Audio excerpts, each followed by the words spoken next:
This is it, folks. It is an MJ Morning Show alert. We start the show today with an alert. I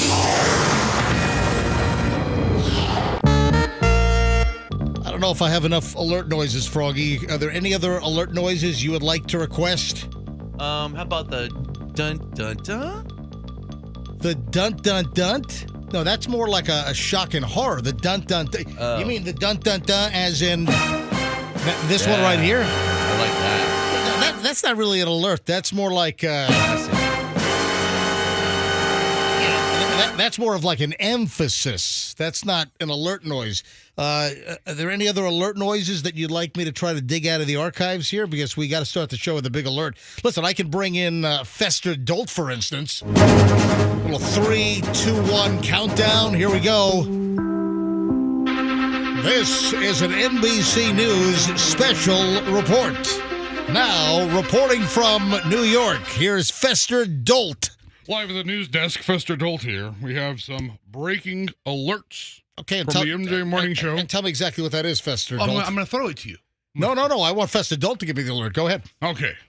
The alert is, apparently, Fester left his window cracked in his Cadillac last night. and squirrels and raccoons got in and shredded the interior like somebody took an immersion blender to your seats. Okay, so when you put it like that, it doesn't sound so bad. But I had like 400 biting mosquitoes in my car this morning. How do you leave your window open? Well, it was like only a crack. Like crack. Like a crack. We have something in there that would attract mosquitoes? Maybe some water? Oh, maybe a dry spot. You know that a rat can squeeze into the space the size of a grain of rice. I'll tell you right now. What? Did you know that? No. Either did I. I think I made that up. Yeah, that sounds pretty small. But I do believe, I do believe that. Hey, Fester, can you look that up quickly? Yes. Now I'm really curious about rats. Yeah. How small a space can mice and rats squeeze through? Oh, wait a minute. You guys, while you're looking that up, hey, Fester Dolt. So you have no idea what the big alert is on this particular day. I know what it is. What is it then, Fester Dolt? Reporting live from the news desk today, June 1st. Stop with the freaking voice. Well, you're bringing up Fester Dolt. Yeah. All right, so today is June 1st. It's the beginning of hurricane season. That is correct. So that is why we launched today's program with a special advisory. This is an MJ Morning Show special news alert. Special report. Today is June 1st. Today is officially the first day of hurricane season. And can I say, for the love of whatever, could we just get a quiet freaking season? Aren't we owed, like, the lack of a near miss? Aren't we owed just a quiet season where we don't have anything streamlining and racing towards us like a train that then takes a last-minute turn into, Fort Myers or North Naples? Isn't Florida, or at least the west coast of Florida, aren't we owed just a quiet season? Can we just say, okay, Hurricane Mother Nature, you scared the bejesus out of us last year. Can you just give us a little break this year? That'd be nice. Well, also, the fact that if we get a little bit of a break and we get a couple of quiet seasons, then maybe the homeowner's insurance problem will settle down in the freaking state of Florida. No, they're always going to use hurricane season as an excuse. No, even if it's a low season, they're going to go, next season might be high then. No, it ebbs and flows. So we've seen that in the past, that it does ebb and flow, whereas they use the excuse, they jack things up. You've got carriers that cancel people. People have trouble getting insurance. They got to go to the state-run, the whole disaster, last resort, citizens crap. So listen. We're owed just a quiet season. And that's all I'm asking. And then we talked about this, I think, 2 months ago, whatever. So the National Hurricane Center, they're expanding their time. So they're going to like 7-day, I think, forecasts. They're also going to simplify language and color coding. Well, why is it taking until 2023 to simplify how you reported?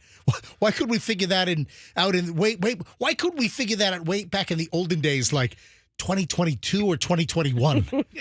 Back when I used to sit on the front porch sipping on my country time lemonade. Yeah. Back in the olden days. Is the language that complex? I've never watched a hurricane reporter, with the storm a couple of days out, using language. I'm like, I have no idea what he's saying. Or if you're sitting in your house going, wait, is he telling us to leave? Is he telling us to evacuate? I'm just saying, can we just get a quiet freaking season? How about we just get is everyone on board with me? That'd be nice. Quiet freaking season. Do you want to know the expectations, the predictions? 12 to 17 named storms. Now, that's not for Florida. That's in general. And then 5 to 9 turn into hurricanes. And of those, 1 to 4 will be major hurricanes. Right. Well, again, a lot of the predictions are that El Nino kicks up. So El Nino tends to hinder Atlantic Basin hurricanes. So hopefully La Nina is off, El Nino is hitting. And then also, if we can just get a nice roller coaster of Saharan dust that's just flipping off the African continent, because the upper level atmosphere with all the Saharan dust, that also aids as kind of like a disruptor and kind of screwing up the formation of the tropical systems that formulate off the west coast of Africa. So hopefully that's the deal. All right, we're just getting rolling, folks. I know wishful thinking. We'll see. I tell you what, that story of that car in Georgia on the interstate jumping that tow truck like a freaking Dukes of Hazzard episode, that was everywhere yesterday. And can you believe no serious major injuries? That is unfreaking believable. If you missed that, we ought to dig up just a little more if we have any more information on that. Hold on. We're back in minutes. We're just getting rolling. It's a busy Thursday morning. It is June 1st. It is the start of hurricane season, and it's the start of traffic this morning with Pat, the traffic dude. Hey, Pat. Well, let's start off with the bridges and the interstates. They both...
MJ Morning Show on Q105, 6:18 is the time. Hey, folks, MJ here with Fester and Roxanne and Froggy. Hope everyone is doing well today on this June 1st.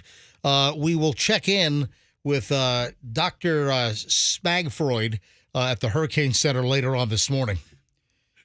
He's available? Dr. Smagfreud. Yes. Yeah. Yes, okay. All right. June 1, hey, time to start hurricane season. Yay. Now, we'll get into a couple of other, details. I got a couple things to scream about later on, so stand by for that. All right, Fester, I gave you, you know who is screwed? Who? Let me tell you who's screwed. Would you like to play like the audio daily double game? Please. Hang on a minute. I think I've got the noise for that. Yeah, it's time for the audio daily double. Okay, here's your audio clue. This person is screwed.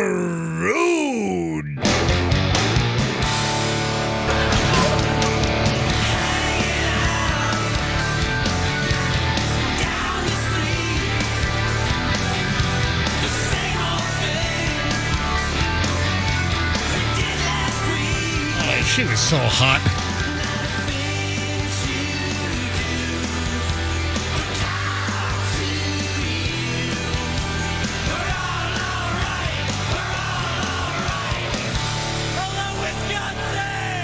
No. You know what it's more like? Hello, prison cell! Hello, 30-year stretch! Do you guys have any idea what I'm talking about? Or you think I'm having some kind of a brain aneurysm over here? I mean, was that 70s show theme? Oh, yeah. Hey, Okay. good guess there. I haven't seen that show in 15 years. Yeah, Danny. Good guess there, Yeah. Chief of Detectives. I know why you're bringing up the 70s show. It's a big deal. Why? Well, the Danny. guy. Yeah. Danny Masterson, whatever his name is. Convicted. How about Danny Mastectomy? How about that? I wish he had one of those. I mean, listen, Danny Masterson, he was convicted on rape charges yesterday. Yep. 2 of them. Yeah. Yeah. That's why I 30 said. years That's why I to said life. convicted on rape charges. That's why I said charges. It wasn't 48 of Yeah. them. It was 2. It was Right. 2 rape charges. But yeah. Oh, we'll get into this in more detail later on. But that dude, he's going to prison, man. That guy's going to do some hard time. After this was the retrial, because remember, he was tried last fall, and he walked on a hung jury. And they retried the case. They were able to get additional evidence in. Also, it doesn't put Scientology in a good light because he's like one of those famed Scientologists. Ooh. Yeah, what is the E-meter saying about this? You know what I noticed with pictures they use? You know how people in our business will grab images, Getty images. Mhm. And so I'm seeing all these pictures of Danny Masterson associated with this new story that he's been convicted. And I'm like, yeah, he looks very much like a rapist in that picture. Like they're grabbing the most rapey looks of his. You're saying that the wire services and their photos look extra rapey now? Yes, I think so, of him. Now I look at the photos, I'm like, yeah, I see it. I know this is a little bit of a... Did you hear when I was playing the jingle? The song? Wasn't it Cheap Trick? Was it? Didn't Cheap Trick do that? Oh. Hanging out down the street. Yeah.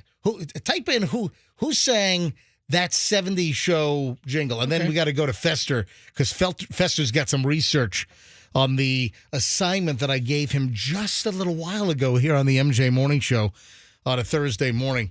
So, theme song sung by Eric Donna, Michael Jackie Hyde in season 1. The cover version performed by Todd Griffin and was later replaced by another cover by Cheap Trick. Yeah. All right, so in season 1, It was it was a cover version performed by Todd Griffin, and then you had the crew kind of singing like in the background a little bit. And then I don't know what season it was, but was later replaced by another cover by Cheap Trick, which would remain the theme song for the rest of the series. So I think what I just played, that was Cheap Trick. Which good morning to Robin Zander, who calls the Tampa Bay area home. By the way, Safety Harbor area, right? yep, and one of my favorite bands of all time. So if you see, and look, remember we had Xander in the studio several times over the years on the MJ Morning Show here. So if anyone sees Robin Xander, just make sure you let him know that the MJ Morning Show has returned to Q105, 104.7 FM. We play Cheap Trick on this radio station. Oh, he knows. And I happen to be a massive Cheap Trick fan. In fact, I was not in the audience when they recorded live at Budokan in Japan. Oh, wow. That's amazing. I wasn't there either. But I know a bunch of people that weren't. I think I was 12. I believe I was 12 when that happened. But man, but I wore that damn tape out. I had the cassette of Cheap Trick live at Budokan. I wore that. I think literally the tape snapped. I do believe. It's turned to dust. All right, so earlier in the show, I made a statement which actually sounded very Mr. Science-like. And I said something. How do we get into this? Oh, because Fester's car, Fester let his window remain open a tiny crack, and Fester apparently turned his whole vehicle into a mosquito trap last night. It wasn't a trap because they all lived. If anything, it was a mosquito haven. It was like a sanctuary. mosquito motel. Yes. Right? Then I opened the door this morning and they all start flying out. I'm shooing them away. I think I get them all. Then they're all under the seat. I'm getting stung while I drive. No, you don't get stung. You get bitten. No, you don't get bit. I got bit. No, you got bitten. Whatever. Anyway, I got about 40 of them on my arm's leg and even that back fat area that sticks out under my T-shirt.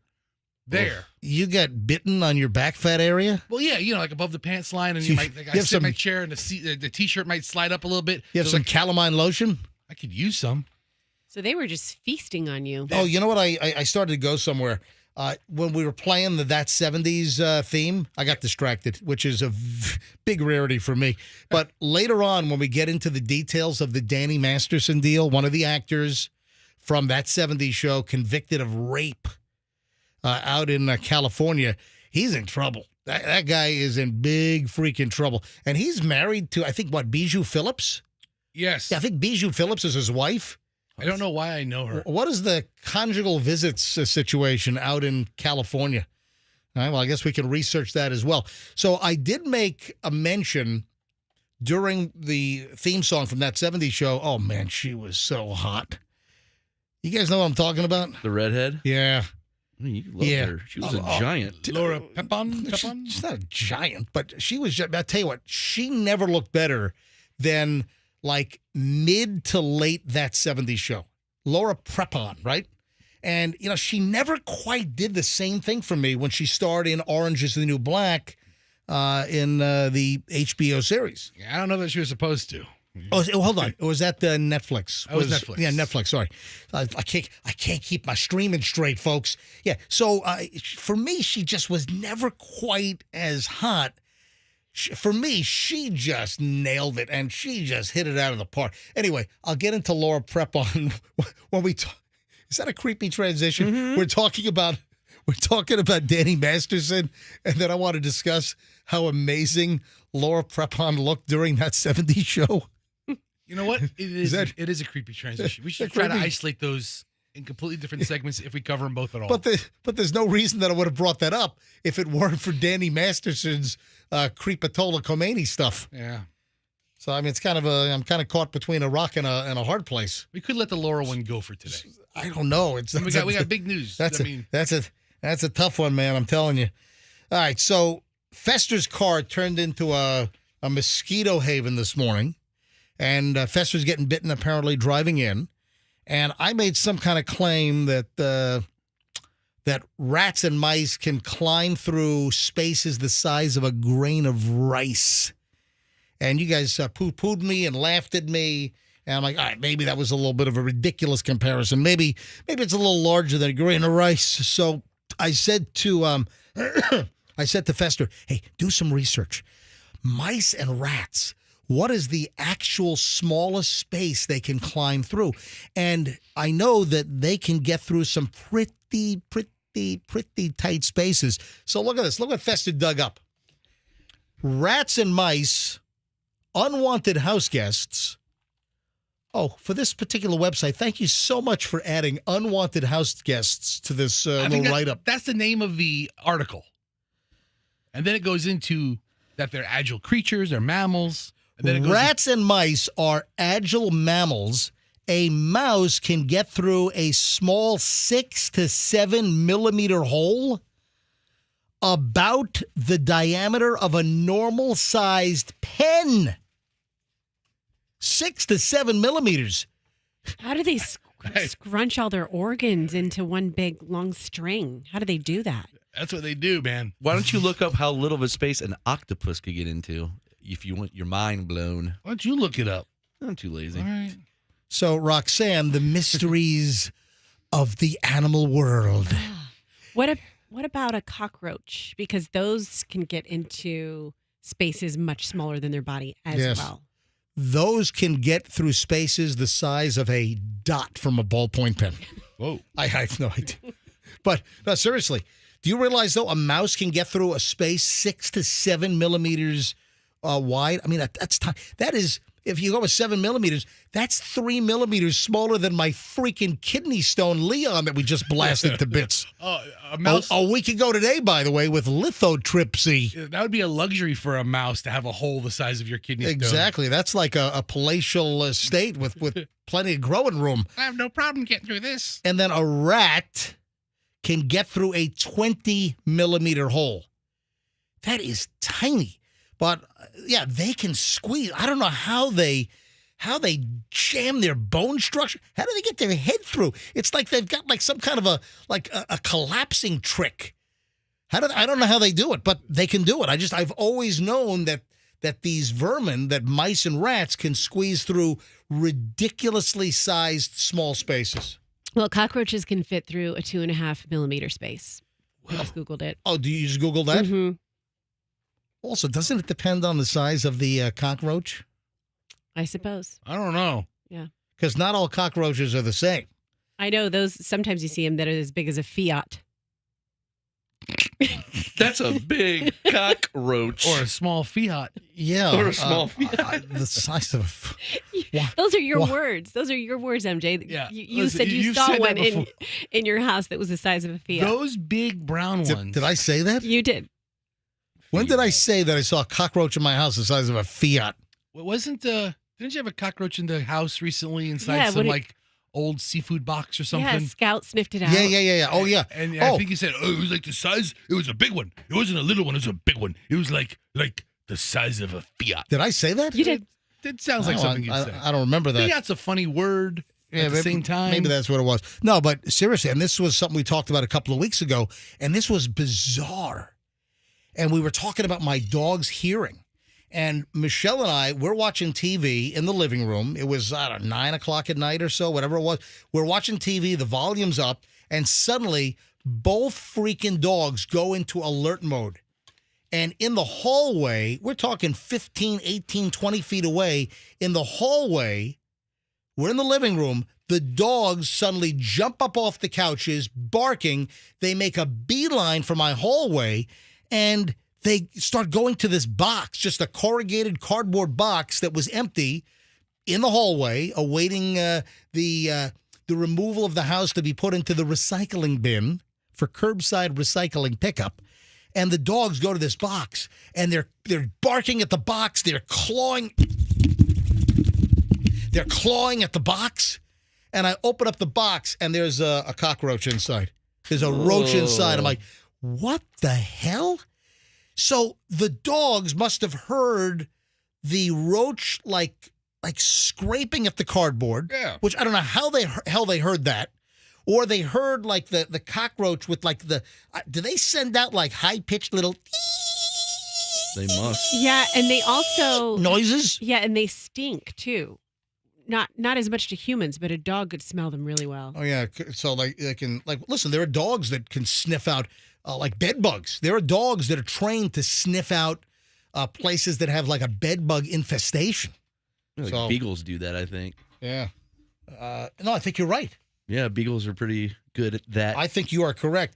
I got some early morons in the news coming up, folks. I have some interactive stuff coming up here on the MJ Morning Show.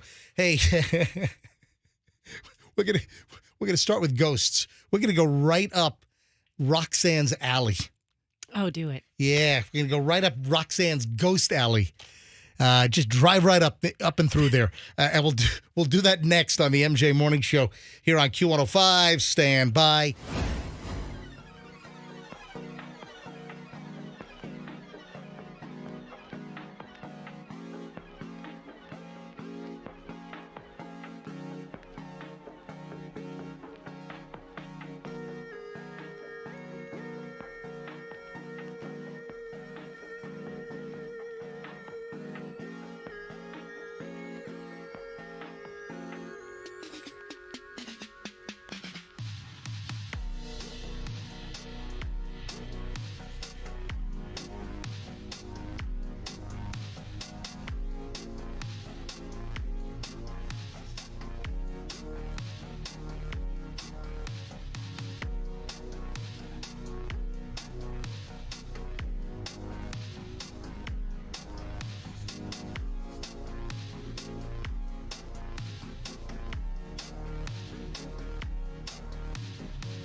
A Scooby-Doo episode or something. All right, MJ Morning Show, MJ and the Crew, 641. And, listen, it's an added bonus because it's a Florida story. You know, I had this, I think last week. I just didn't get around to this. And I love the story, but sometimes we just can't, cram everything in. But this out of control, this maniac dude here in Florida thought he saw a ghost at a motel. Ran through Daytona Beach last week and then wound up trying to break into a home while screaming, "Help me! Help me! Wah! Help me!" What the hell? Well, I mean, if you've got to get away from a ghost, you do whatever you have to do. Have you seen any apparitions lately? Because Roxanne's been known to see all kinds of, crazy flying orbs. Okay, I see the orbs when I take photos or videos at my house. Woo. And I mostly, but I haven't seen a lot of ghosts. I more I felt a ghost one time. Woo. I've seen ghosts. You ever have a ghost move through you? No, but I had one sleeping in bed with me one time. I told you guys. Yeah, you told us that story a while ago. Yeah, Roxanne slept with a ghost of, I think, the dead father of the guest that she was staying with. Yeah, you right? have a great memory. Yes. Yeah. So you were staying at a friend's house, and her dead father's ghost slept with you. His, yes. Mm-hmm. Oh, it was a he. It was a Yeah. yes. All right. So did the ghost dad? Did he get fresh? No, no, not Did at he- all. Did he try to get a little handsy? No, he didn't. No, it was like he was in my dream, and then I woke up, and then he was still in the room with me. Right. And Was his body pressed against yours? I could feel his presence behind me, almost like he was trying to not. It Spooning was you? yeah, kind of like that, but it wasn't The inappropriate. ghost was spooning you? Kind of, but not in a creepy way. It was just a nice presence. How is a ghost spooning you not a creepy way? I mean, it was going to lead to something creepy. Okay. The And then- reason I know is because when I woke up, I could smell this really strong scent of male cologne. Oh, yeah. And then that's when I said to my girlfriend who was there with me on the trip, I said, it was her boyfriend. I said, ask him, if his father wore cologne. And that was like his. That was the clue? Were you able to identify the brand of cologne? No, but it was just, it Was like it one of like those- Polo by Ralph Lauren? No, it was like an older gentleman's Brute. type of cologne. Oh, like Barbasol or something? Barbasol. I don't know. That's shaving cream, isn't I'm it? trying to think. My grandfather always smelled of like Barbasol or whatever the hell. Whatever the hell that. So, Froggy, did you say that you saw a ghost? Yeah, you know that. I saw my grandfather when I was young before basketball camp in a mirror. Oh, that's right. Was he like, you're a disappointment? Hey, He had disappeared. No. He said, you're not going to make it. Why waste your time in basketball? I don't believe you actually saw your... I did. I swear. Listen, I'm sorry. I just don't believe you saw your grandfather's ghost in the mirror in the bathroom. I did because he had a lot of tattoos and he was a professional boxer and I saw the tattoos and he had it was him. Did he have a cauliflower ear? Oh yeah, he had a busted up ears. And Really? face. Yeah, he was, All right. He was a maniac. And see, kids are more open to seeing stuff like that, so I'm sure you did. Yeah, Hey, I Fester, did. Yes. Fester, can you Google quickly? Do ghosts smell? Okay. Because and then I got to get back to the actual story. I haven't finished the story, and the mugshot of the guy that thought he saw a ghost is exactly what you'd expect. So, did you type in "Do ghosts smell"? Yes, that was the first thing I typed in. And then a website with the top 5 ways you might know you have a ghost in your house, which Yeah. of course I clicked on. Yeah, but this None of this is going to be science, MJ. unusual sense. Yeah. If something smells a bit funky in your apartment, it may be more than your kitchen trash. One of the most common ways to identify the presence of a ghost is through scent. Do you have any ghoulish music or ghost music or anything like that? Or Get me some Ray Parker Jr., will you please? yeah, perfect. Yeah, give me. Hey. Hurry up, bring up some Ray Parker Jr.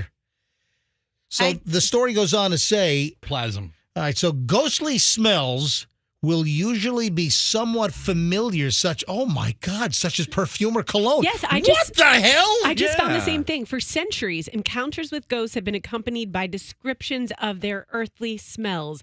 The lingering scent of Old Spice aftershave, a favorite cigarette brand. Mm-hmm. Yep. Wow.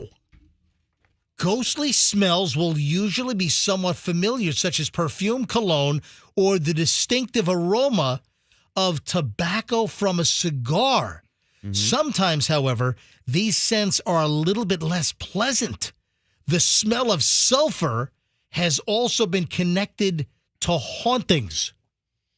Sulfur. Isn't sulfur like when you pass gas? That's Well, methane. listen, that's a sulfur substance is a component of that. Rotten eggs, right? That's like a I don't rotten think egg smell, like sulfur? Like a rotty smell, yeah. Wow. Very interesting. Like, as far as scents go, I had an aunt that smelled like oil and vinegar salad dressing. Ew. What the hell? I can only imagine. Oh, my. But that's His uncle was a vegetarian, and he loved it. he loved it. I can only imagine. All right, so Time for salad, honey. Oh. Put it on. but hey, Roxanne, you're not far off here. That you smelled cologne, and you think that you were all spooning with this guy's father's ghost. Where was this? Was it what city? Where did this happen? Yeah, this was in Palm Beach. Right here in Florida, Palm Yes, Beach. Yes. Was it West Palm Beach, or were you literally on Palm Beach Island, the hoity-toity enclave? No, it wasn't the hoity-toity. No, it was just West Palm Beach. So Just then, the regular. please delineate. Come Yeah, on. really, I mean, Roxanne. we're Floridians. You got to be able to delineate between Palm Beach and West Palm Beach. Okay, it was West Palm Beach. Any Let me not- chance you were in Riviera Beach? No. What What is that? Listen, Roxanne, you don't have to delineate. I'm a Tampanian, and anything south or Yeah. east of the Alligator Alley is like, South Florida. Havana North. right, I don't even know what it is. It's one big mess. Let me get back to Ghost Dude here.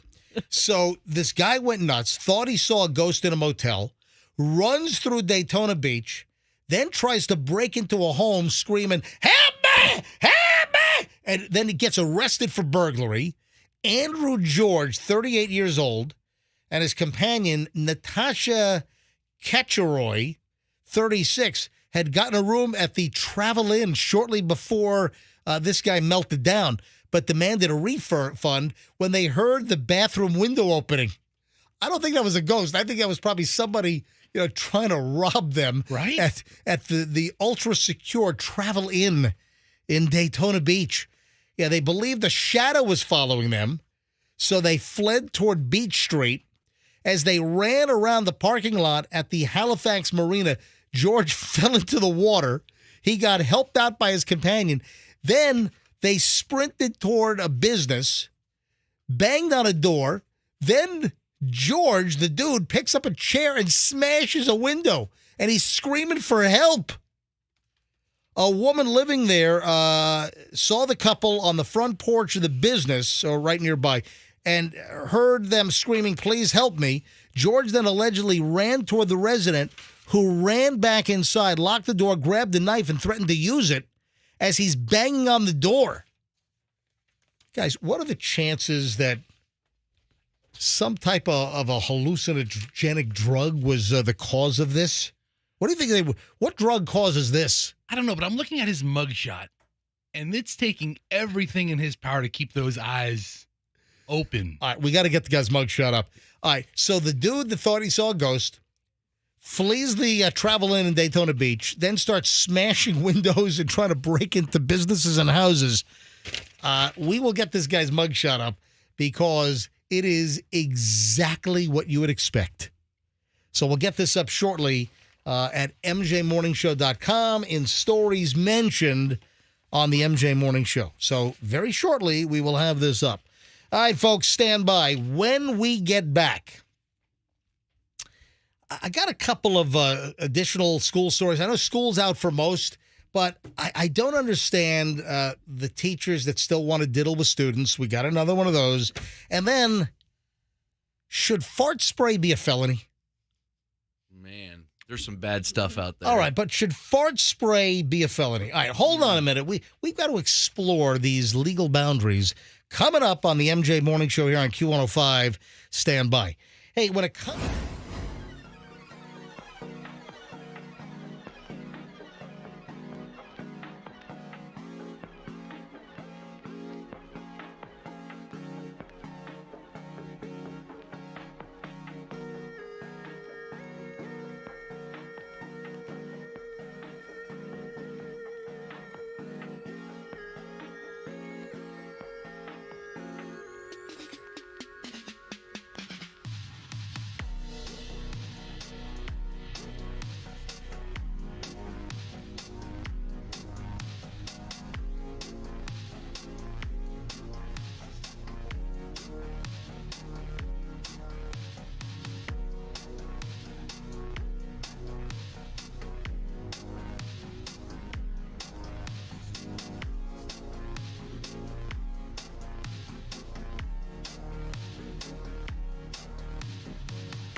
7:02 here on the MJ broadcast. And I've just been informed that we have to go to Roxanne immediately because she was just going through our morning texts. And there is something that is extremely pertinent from something we just discussed. And that was the ghost story. This dude that, I'm sorry, I think there was some intervening factors like some type of illegal drug of some sort. But this dude over in Daytona was checked into this fine Travel Inn, which I'm sure has the utmost rating on TripAdvisor. Okay, so Travel Inn is like a 2-star place, but it's like it's not like what you think of as a hotel now that's 3 or 4 stories, like a Hampton or a Holiday Inn Express. It's the old school, like 1-story buildings where you check in, where they like little neon no vacancy sign type. That's place. like flickering on and off and going like something out of the 70s, like or Motel 60s. Hell or something. Yeah, a horror. And film. then the doors to the room are right outside the parking lot. Like you get to park your car right in front of your room. Yes, pretty close. Like some kind of place where like Javier Bardem will stay with some kind of pneumatic air pressure gun and clock you in the head with it. That kind of place. Yeah, just like that. Kind of a place where you'll hide like drugs or money inside the air conditioning vent. No, there's no money in this place. Okay. Please. No All right, money. so Roxanne, what is it that is so urgent? Tell me, Roxanne, what is so urgent that you have to discuss what a texter just texted you regarding this wacko in Daytona, thought he saw a ghost in their hotel, ran from the ghost, and then tried to break into a business and a home nearby because he was fleeing the ghost. All right, what do you got to tell us? Okay, well, we went in an additional direction talking about how ghosts sometimes present themselves with their scent. Yes. Their signature earthly scent. Right. And then you brought up again the story that you told us quite some time ago that you were staying with a friend and you are pretty sure that your friend's father's my friend's father. ghost. Right. So the deceased father of your friend who you were staying with, you're pretty sure that dad, the ghost penis, he got to second base. that, At least. that he, he got to second base. He was spooning with you, right? What's that? What base is that? Roxanne believes that the ghost climbed into bed with her and that Roxanne even smelled his cologne. And then we look up this ghost website and apparently unusual scents, like familiar smells like perfume, cologne, the distinctive aroma of tobacco, just like a scent associated with an individual is sometimes prevalent where people claim that they have smelled somebody that's deceased. Yeah, but it goes on from familiar scents like colognes or tobacco or something that you might associate with the person directly to other scents. Sometimes, however, these scents are a bit less pleasant. The smell of sulfur has been connected to the hauntings. All right, so Roxanne, what is this urgent text that you just got at 800-990-1047, our call-in line and our text line? What is so urgent that you got to present to us? So Kay in St. Pete texted and said, Kay? Kay said, K as in K-A-Y? yes. K. Yes. Kay. She said, OMG, when my husband first passed away in 2011, about a week later, I smelled his gas, toot. Can you please? What does the text Can you say? please read? I don't like to say that word. I know exactly when you're hemming and hawing and you're not reading something. You have the worst. You'd be an awful poker player because you are so easy to read. We all know when you're like skirting the issue and you won't read the text. Read Kay the listener's texts. Exactly. Go. I will do it, but I don't like to say the F word. Go. FYI. Go. OMG. When my husband first passed away in 2011, about a week later, I smelled his fart. So weird you guys are talking about this.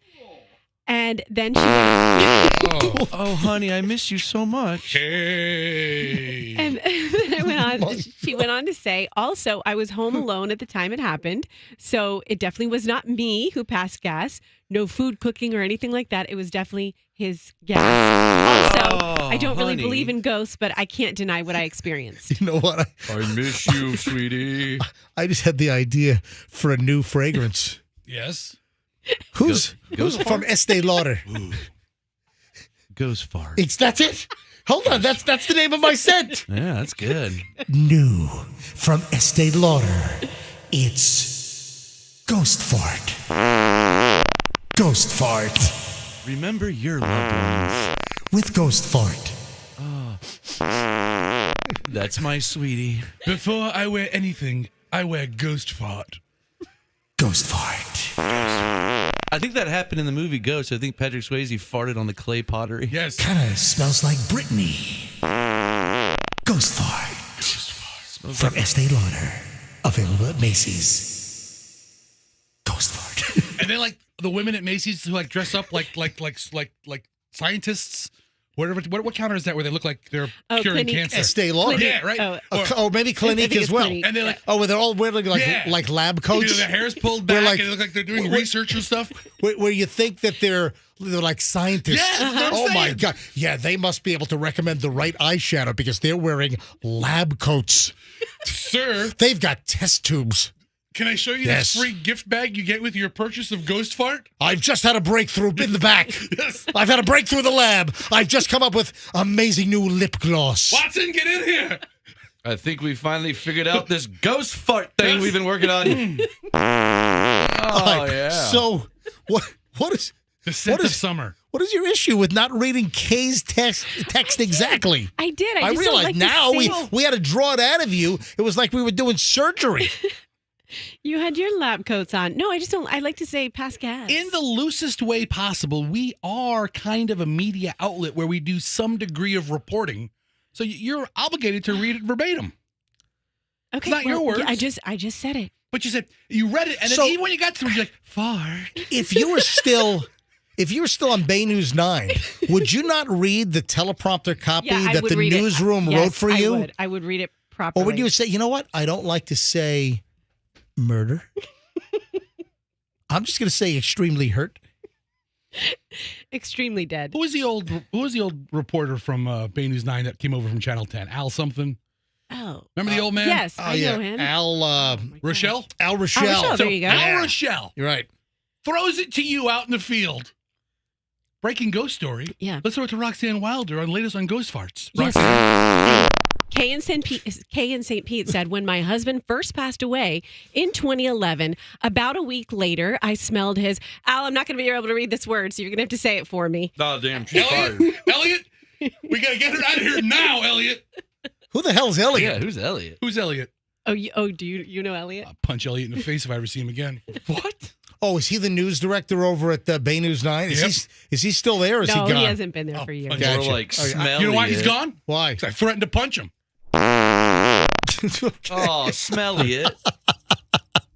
All right, are we done with Kay's text? I saw Elliot once. He goes, "Oh, you're from the MJ Morning Show." Yeah, we do real journalism. Like, screw Is that- you, Elliot. You're right. What are you saying? What happened? Elliot and I got into it once. Who the hell is Elliot? Elliot was actually He my was boss. he was like the news director Yeah. at Bay News 9. Oh, okay. Yeah. Yeah.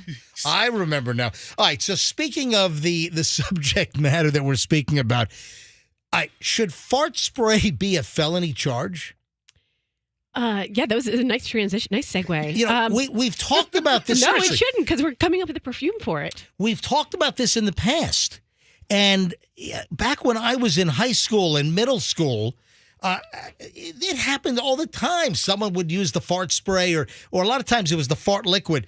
2 Texas teenagers, with senior prank and the end of the school year, are facing felony charges after their senior prank caused multiple students to be hospitalized. All right, so I think we did the story, but this is like an update to the story. I think we did this like a week or 10 days ago I know what it was. I brought this up. I'm like, what kind of wuss bag students are now, what's going on with these Generation Z or whatever the hell? What the hell is going on that kids have to be taken to the hospital because of fart spray? A commonly used novelty prank item. Are you kidding me? Well, the update to the story is, because we did do the story originally, because I remember I was screaming about kids having to go to the hospital because of just a sulfury fart spray novelty trick, a prank. I'm like, what is going on here? Well, guess what? Court documents state the students brought cans labeled fart spray to school, and they've been deemed prohibited weapons. Yes, I ask you, what is worse, this or this? I mean, come on. Diego Flores and David Navarrete Arce. That's his name? Come on. Or maybe it's Arce. It's A-R-C-E. No, it's Arce. How do you pronounce this? Arce. A-R-C-E. Arce. Now face third-degree felony charges in the prank that resulted in the strong odor at Caney Creek High School in Conroe, Texas. Come on. Felony charges? That's insane. The stench was so bad, the school was evacuated twice as they were trying to find the source. 7 students were taken to the hospital complaining of headaches and nausea. Give me a freaking break. Kids got put into an ambulance because of fart spray. Get out of town. Well, Stop it. I remember back when I was in school, it was like these little bottles, and they were stink bombs, and you would step on them. All right. And we busted a bunch in the library. Yeah, I think I remember those as well. Yeah. we Did got they bust- evacuate your school? No. Was no. hazmat But called? we got in trouble. Was it evacuated? They emptied the library Were, because it smelled. were kids transported to the hospital? No, we laughed and All right, laughed. I don't know if it's on the kids as much as it is like the super litigious world we live in now. If somebody's complaining of, I think I feel a little sick, get them to the hospital. Just absolutely, I mean, totally, completely ridiculous beyond belief. What's that one spray they have now? Is it ass spray? What? No, you're talking poopery? No. What are you guys talking No, about? there's a spray that is supposed to be like, I think it's called ass face or ass. There's no spray look it called up. ass You look it face. up. You're the one But saying you're you looking look it at up. as a computer. What's in front of you? Oh yeah. Hang Yeah, on. you have a computer as well, you dolt. Let me look. You're it up. going to say it. Tell us more about it. All right, quick break. I'll give you a full report when we get back. All right, back in a second. Quick break. So full report on that. And then again, I just don't understand teachers. With all of the highly prevalent stories nationwide for years and years now, why are teachers and teachers' assistants, or why are they still messing around with the students? I don't get this. It's to me, it's unbelievable. And then Roxanne, I want to talk about this interview that you did yesterday.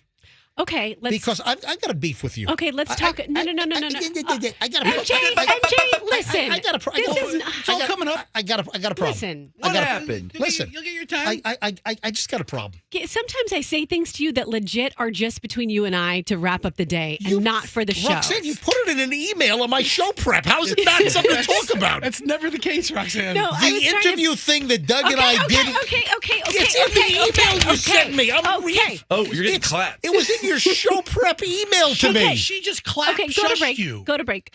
I got the clapper over right. here. Clap on, clap off. MJ, Roxanne has the clap going on. All right. All right, hold on. All right, folks, the next segment's going to be very interesting. And we start an hour and 20 minutes of nonstop MJ Morning Show next. Don't miss one moment of this thing. Hey, when it comes to...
Cannot be real. He opens it on the video. Hold on. Are you sure the seal was broken and it wasn't like... Yeah, he breaks it in the beginning of the video. Oh, come on. Really? Yeah, look at it. Hit play. And put the audio up to the microphone. Hold on a minute. Is it clean? Can I play this? Yeah, it's clean. There's no cursing. All right, hang on. Are you serious? Hold on a minute. Seal, bleach, let's go. This is not real. Look at him. No, dude, that is not real. Yes, it is. Dude. Are you kidding me? It took his breath away. Are you kidding me? Seal, bleach, let's go.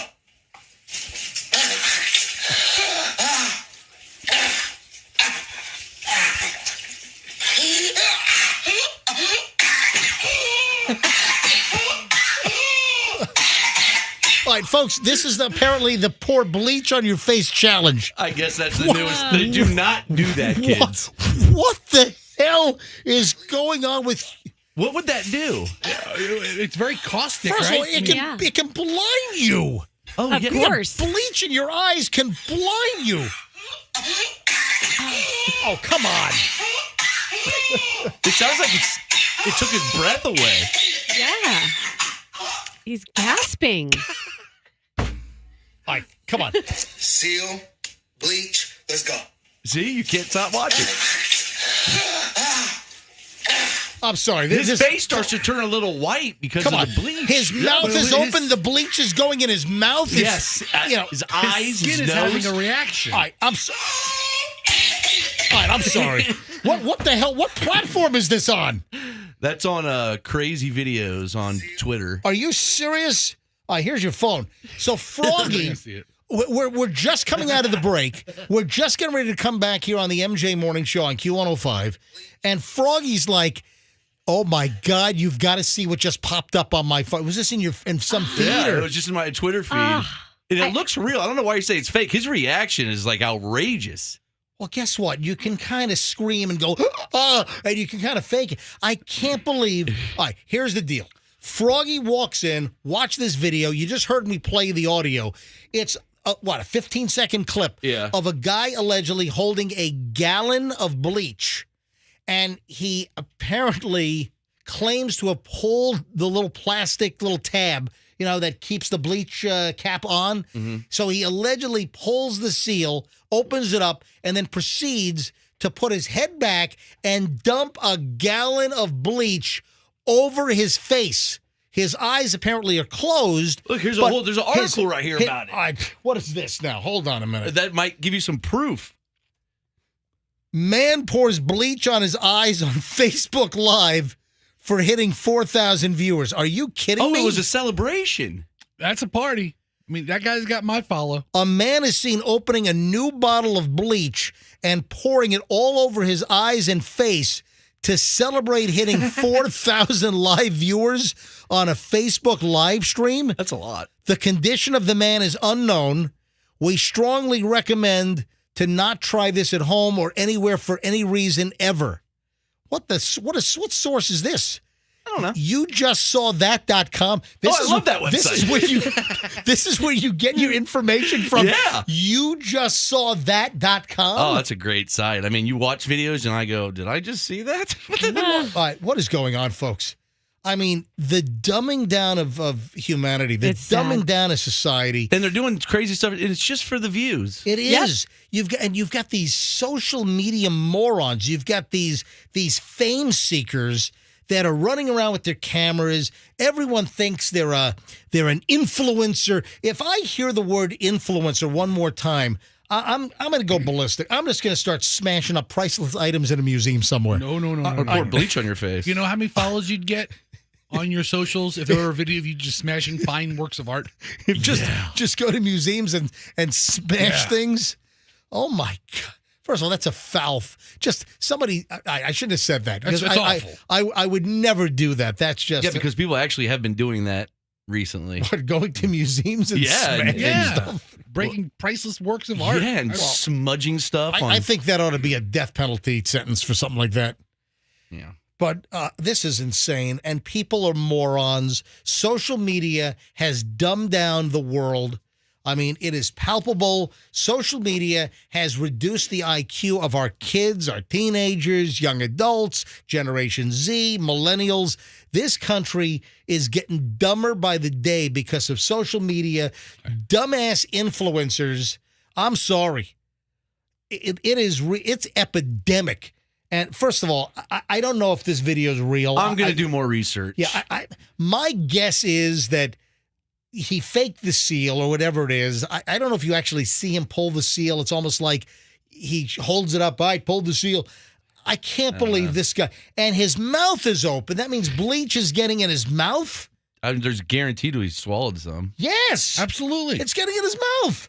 That's caustic. That'll burn your freaking esophagus. Okay. I got to find the condition. I got to find out this guy's alive. Yeah, listen, I don't believe this. I got to believe that there was water or some other clear liquid inside this 1 gallon container. I can't believe the guy legitimately poured a gallon of bleach over his face. I'm sorry. I don't know. I think I buy it.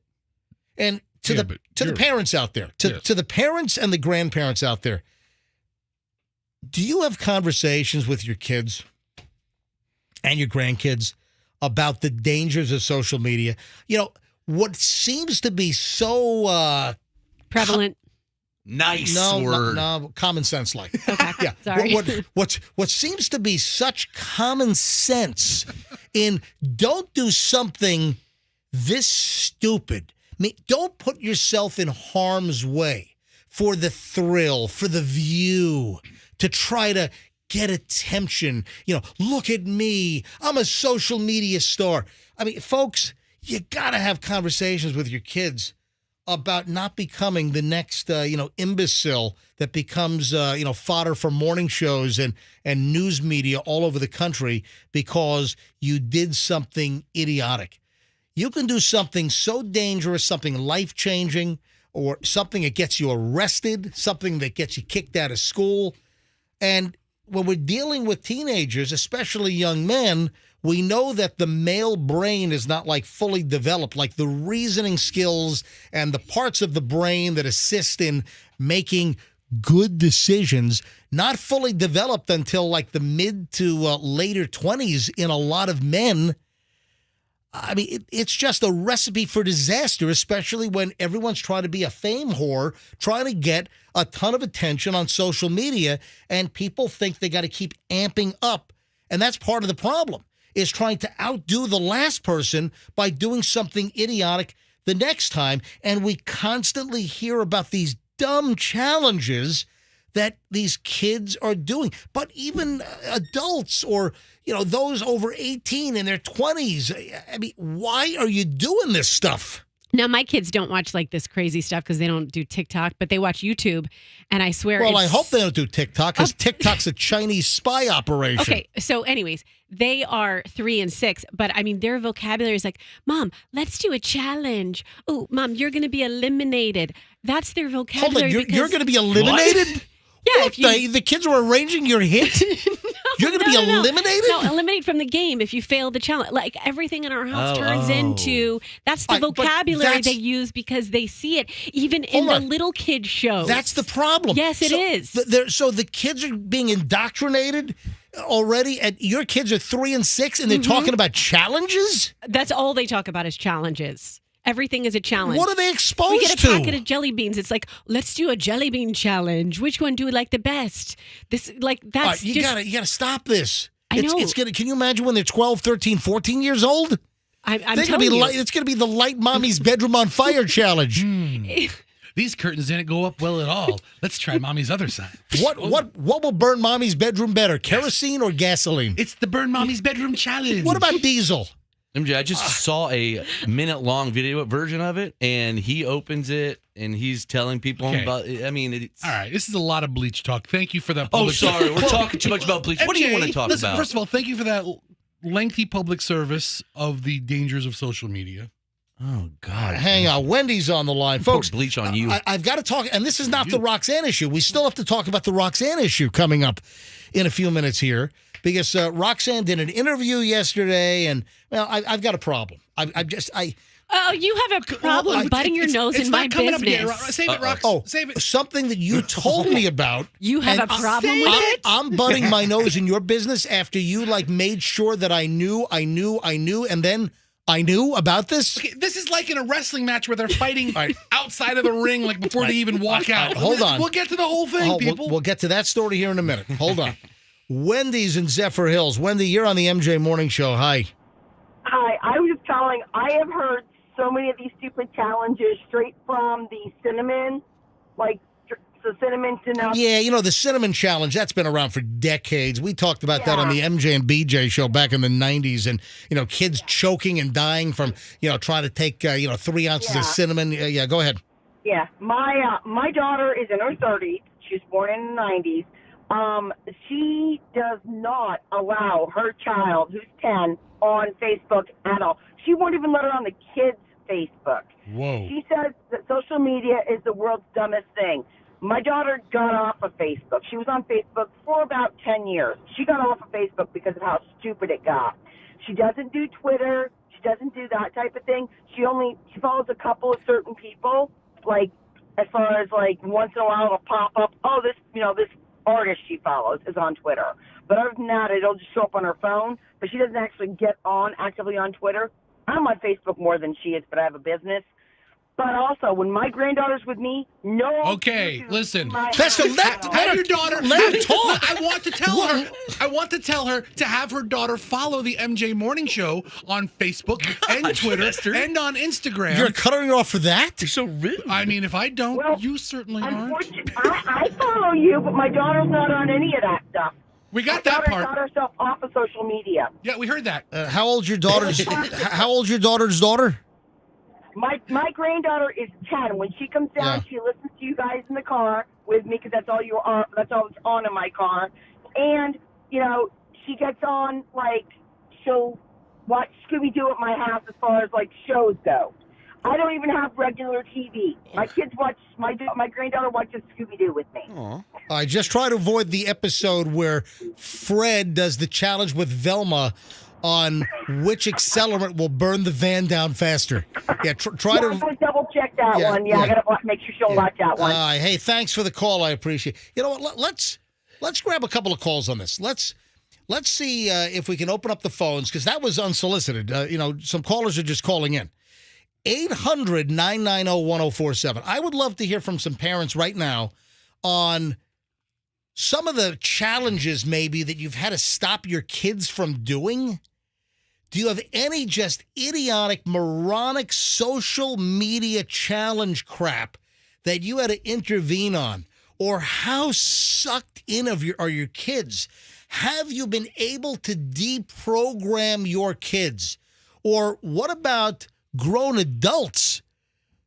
You or someone have you had a coworker that's been sucked into all of this social media influencer crap and all of these dumb challenges? I've got Roxanne telling me that her 3- and 6-year-old kids, everything out of their mouth now is, "Mommy, let's do a challenge." Let's right? Because they hear that vocabulary. The one my daughter likes to watch is this guy who fills up a bus with slime and then drives the bus around and floats around in this slime and they slosh around. That sounds really safe. And he's on the regular roads in this bus filled with slime?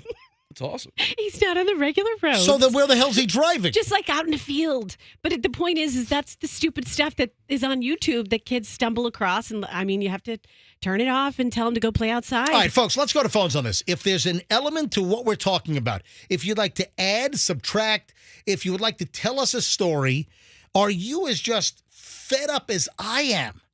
Let me hear you. Let it out. All right, 800-990-1047. This just developed out of nowhere.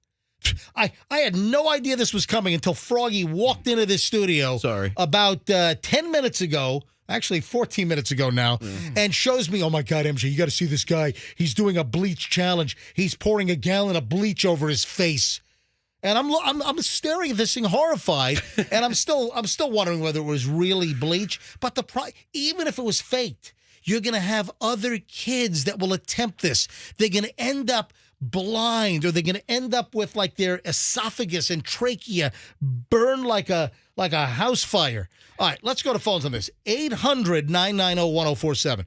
Whatever you want to add to this, if you've got a story, if you've had to deprogram your kids, or you're in the midst of trying to deprogram your kids from these stupid online challenges, these videos, this TikTok nonsense. I'm telling you, on top of the Chinese stealing all of our data and having massive security issues, and by the way, there was a new TikTok story that we know that TikTok data for high-profile users is being stored in and is accessible in China by the Chinese Communist government. There was a whole new story on that earlier this week.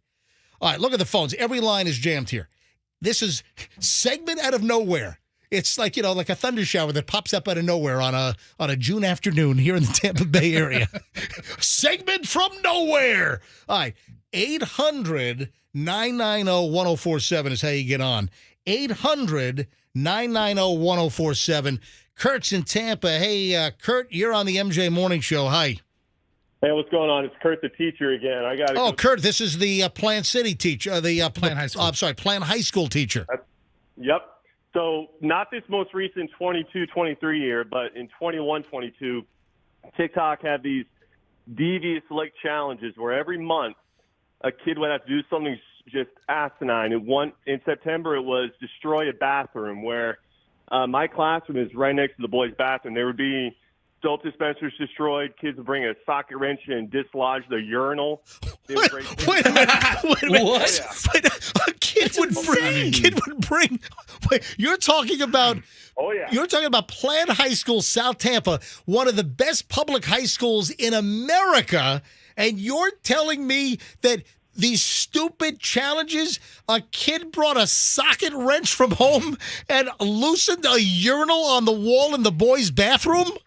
MJ, I have photos. I'll happily email them to you. Okay, listen, that sounds like a skill. That's a trade.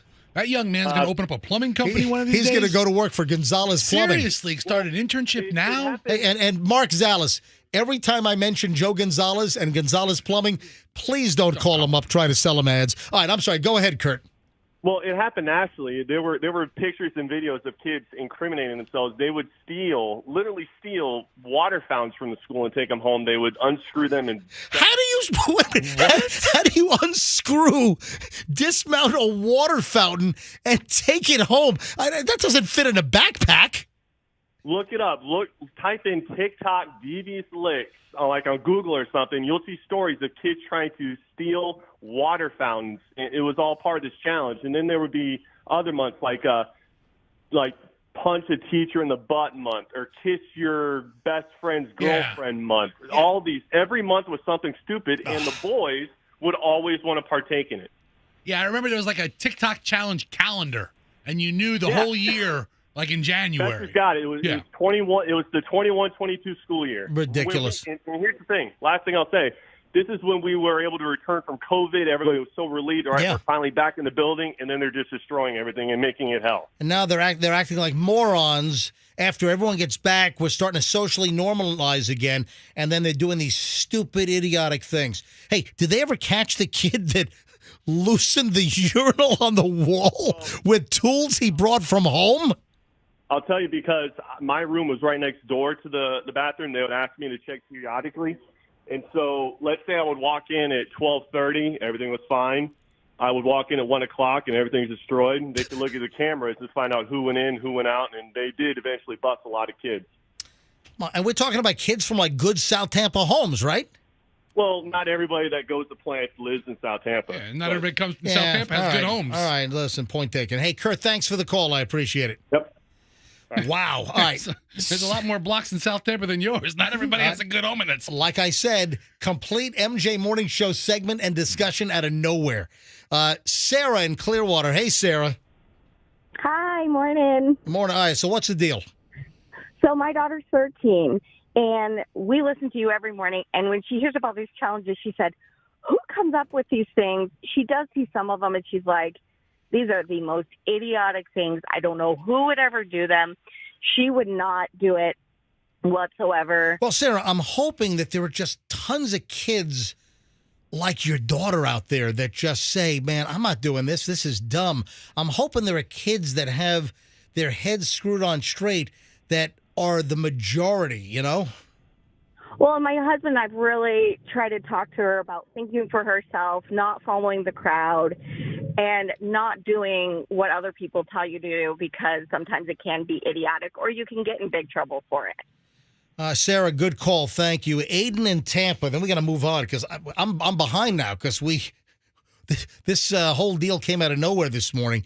Aiden's in Tampa. Aiden, you're on the MJ Morning Show. Hi. Hey. Go ahead, Aiden. You're up.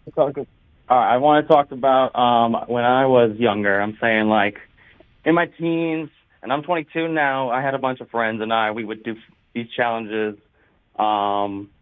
One of the popular ones that I remember, I felt like I kind of influenced in my school, was the knife song challenge, where you took in the challenge when they were setting it out, you would take a knife and you do it between the digits of your fingers and see how fast you could go while singing this song with it. Yeah, I mean, that whole thing of going with a knife, that's been around for ages. Yeah, but this includes singing a song. Well, what song did you sing? Exactly, what song? It was like, I've got on my fingers, the knife goes chop, chop, chop. What? That's the worst song ever. I got all my fingers, the knife goes chop, chop. All right, go ahead, Aiden. Tell us the rest of the story. So we would do things like that. I did that personally at school. I would take pens, then I went to... Did you ever bring a knife to school to do the challenge? No. Well, at least you were smart enough not to bring a weapon to school. No. No, unfortunately, other people thought that was a smart idea, and I saw students who would bring in knives or use the plastic knives at school lunches and start doing that. Wow. Any serious injuries that you witnessed? Right in front of me, I had a friend do it, and he got the knife. He only made a nick in his finger, like right on the knuckle. I heard about kids doing it elsewhere, and I think one of them got the ends of their fingers cut off. Oh, very lovely. Like a cleaver. Yeah, they were doing a cleaver? Yeah, they were trying to make it all unique to them. They thought they would make a record or something, but no, they just embarrassed themselves. Aiden, and listen, so this was back in high school. You're now 22, and you have matured immensely, and you don't do anything dumb anymore, right, Aiden? Sure, yeah. Yeah, all right. Listen, the guy's 22. He still does plenty of stupid stuff. Aiden, thanks for listening to the MJ Morning Show. I appreciate it. He's just not losing fingers anymore. Have a great day, Aiden. Of course. All y'all have a great day. You too. All right, one more call on this, then we're going to move on. Christine's in Spring Hill. Hey, Christine. Hi. Hey, good morning. How are you? We are well. Go ahead. Well, I was a middle school teacher for years. And so I literally would have to spend so much time actually in the classroom intervening on different challenges that the kids would bring up. I'd overhear them telling me, them telling another person that they had such and such in their backpack, that they were going to do this challenge, in the bathroom. And I would have to intervene and spend so much time talking to each class. And thankfully I have, they're 2 adult children now, but when my son was in school, he would give me a forewarning. He'd be like, Mom, hey, there's this next challenge that's coming up, that was on, either Instagram or Snapchat or TikTok. Yeah. And he'd give me a forewarning. And so I'd be come in the classroom in the morning going, okay, so any of y'all got Vaseline in your backpacks, you need to get it out right now, throw it away. And how many times would you be alerted by your kid on an upcoming challenge that was making the rounds, and you kind of jump in front preemptively? How many times were the kids already in tune and they had the items, or they were getting ready to do that challenge? So many times. Wow. And they would look at me just shocked. Like, how do you know? Because, of course, they thought of me as a dinosaur. But, they look at me. And how old were the kids you were teaching? It was middle school? So what, 11, 12? Yeah, 11, 12, yeah, sometimes 13, wow. Depending. Yeah, right. And so I would have to do, but, literally they would look at me like, how do you know this? And thankfully I have, a son and daughter there. If they would have done that, they would have not seen the sunshine for a long time. Wow. Hey, thanks for the call. I appreciate it. Thank you. You're welcome. Thank you. Have a good day. Bye. All right. Wow. I mean, what diversity? 22-year-old kid. I got a former middle school teacher, and we get everything in between. It just gets you frustrated. The system is the measurement is so busted. It's such a broken, flawed, such a broken, flawed system. It really is. Why do we? Anyway, so 7:49 at the MJ Morning Show on Q105. All right, so Roxanne. MJ. Uh-oh. Oh boy, she's fighting right now. That's not a good start. That's not her good. That's not her good tone. Ooh. Okay. Roxanne sends me a note in the show prep email that she sent me last night. Okay, and hold then it right there. And then when I bring it up, you're like, I don't want to talk about this. No, we don't want to.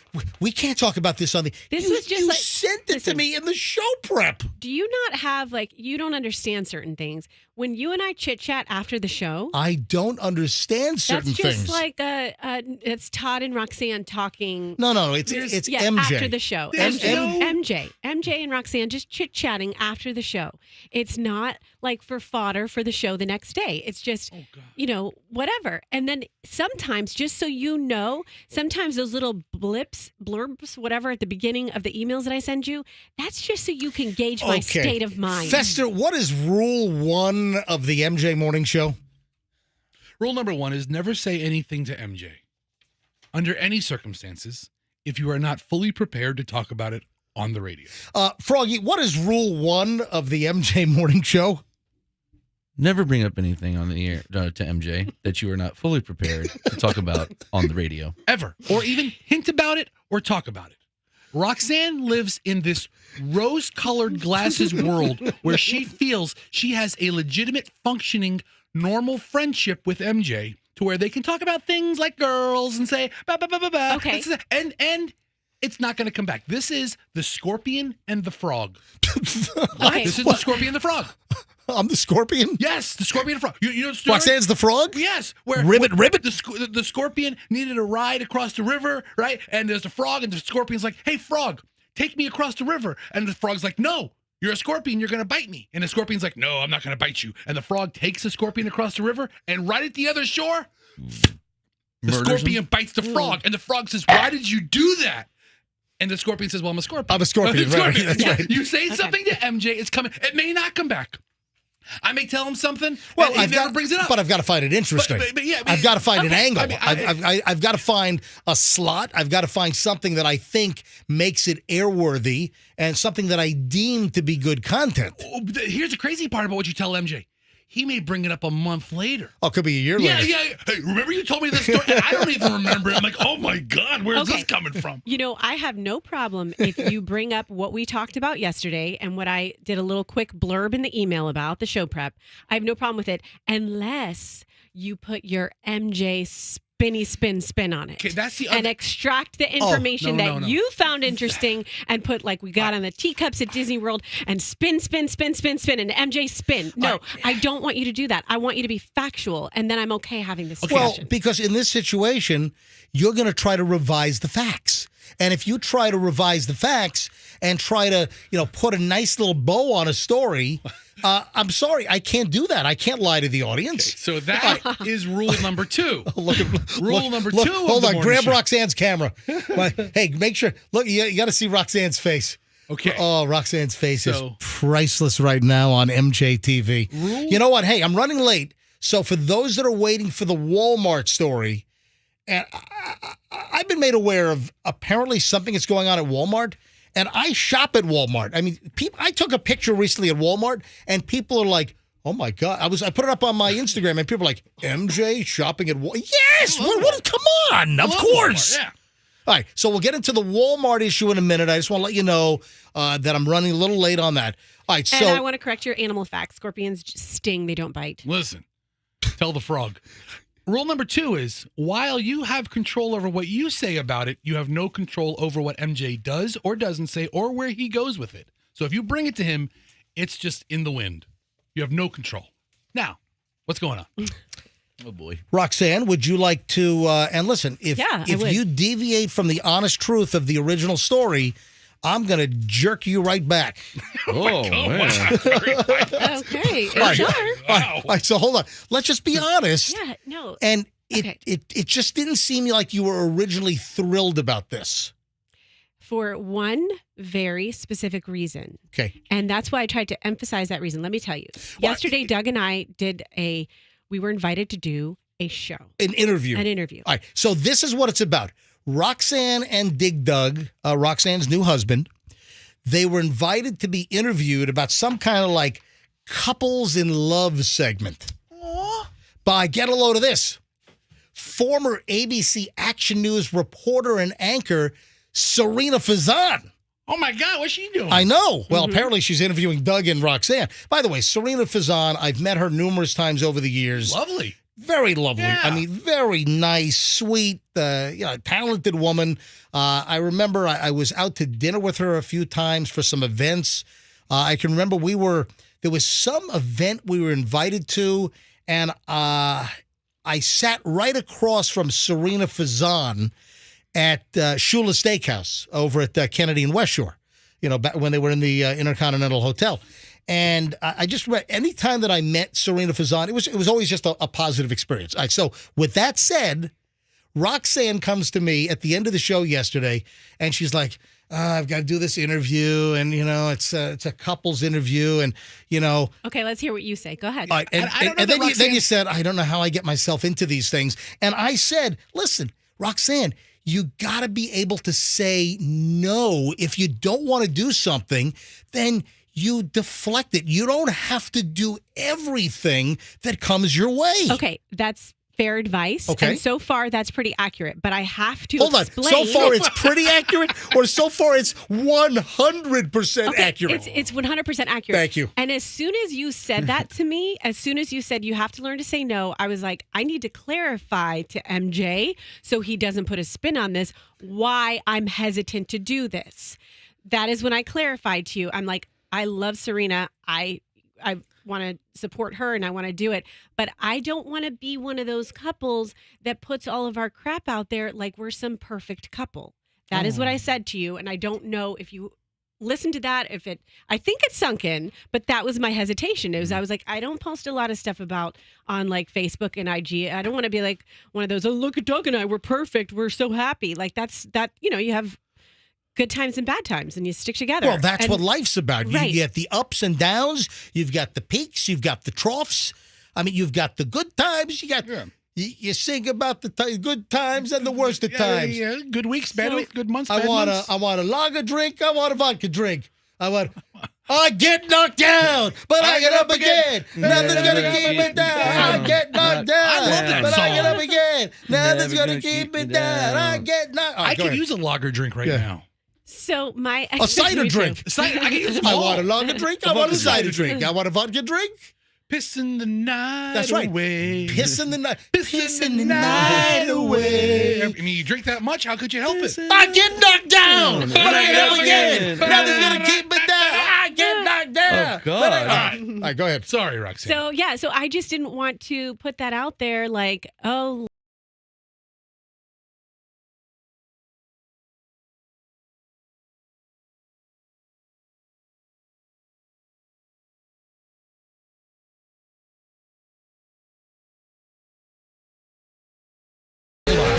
Stop the music. Stop it, please. Here we go. Listen, Hold on. stop. Where's piss? Whoa, No. stop. Hold. The next word is pissing the night All away. right, play it.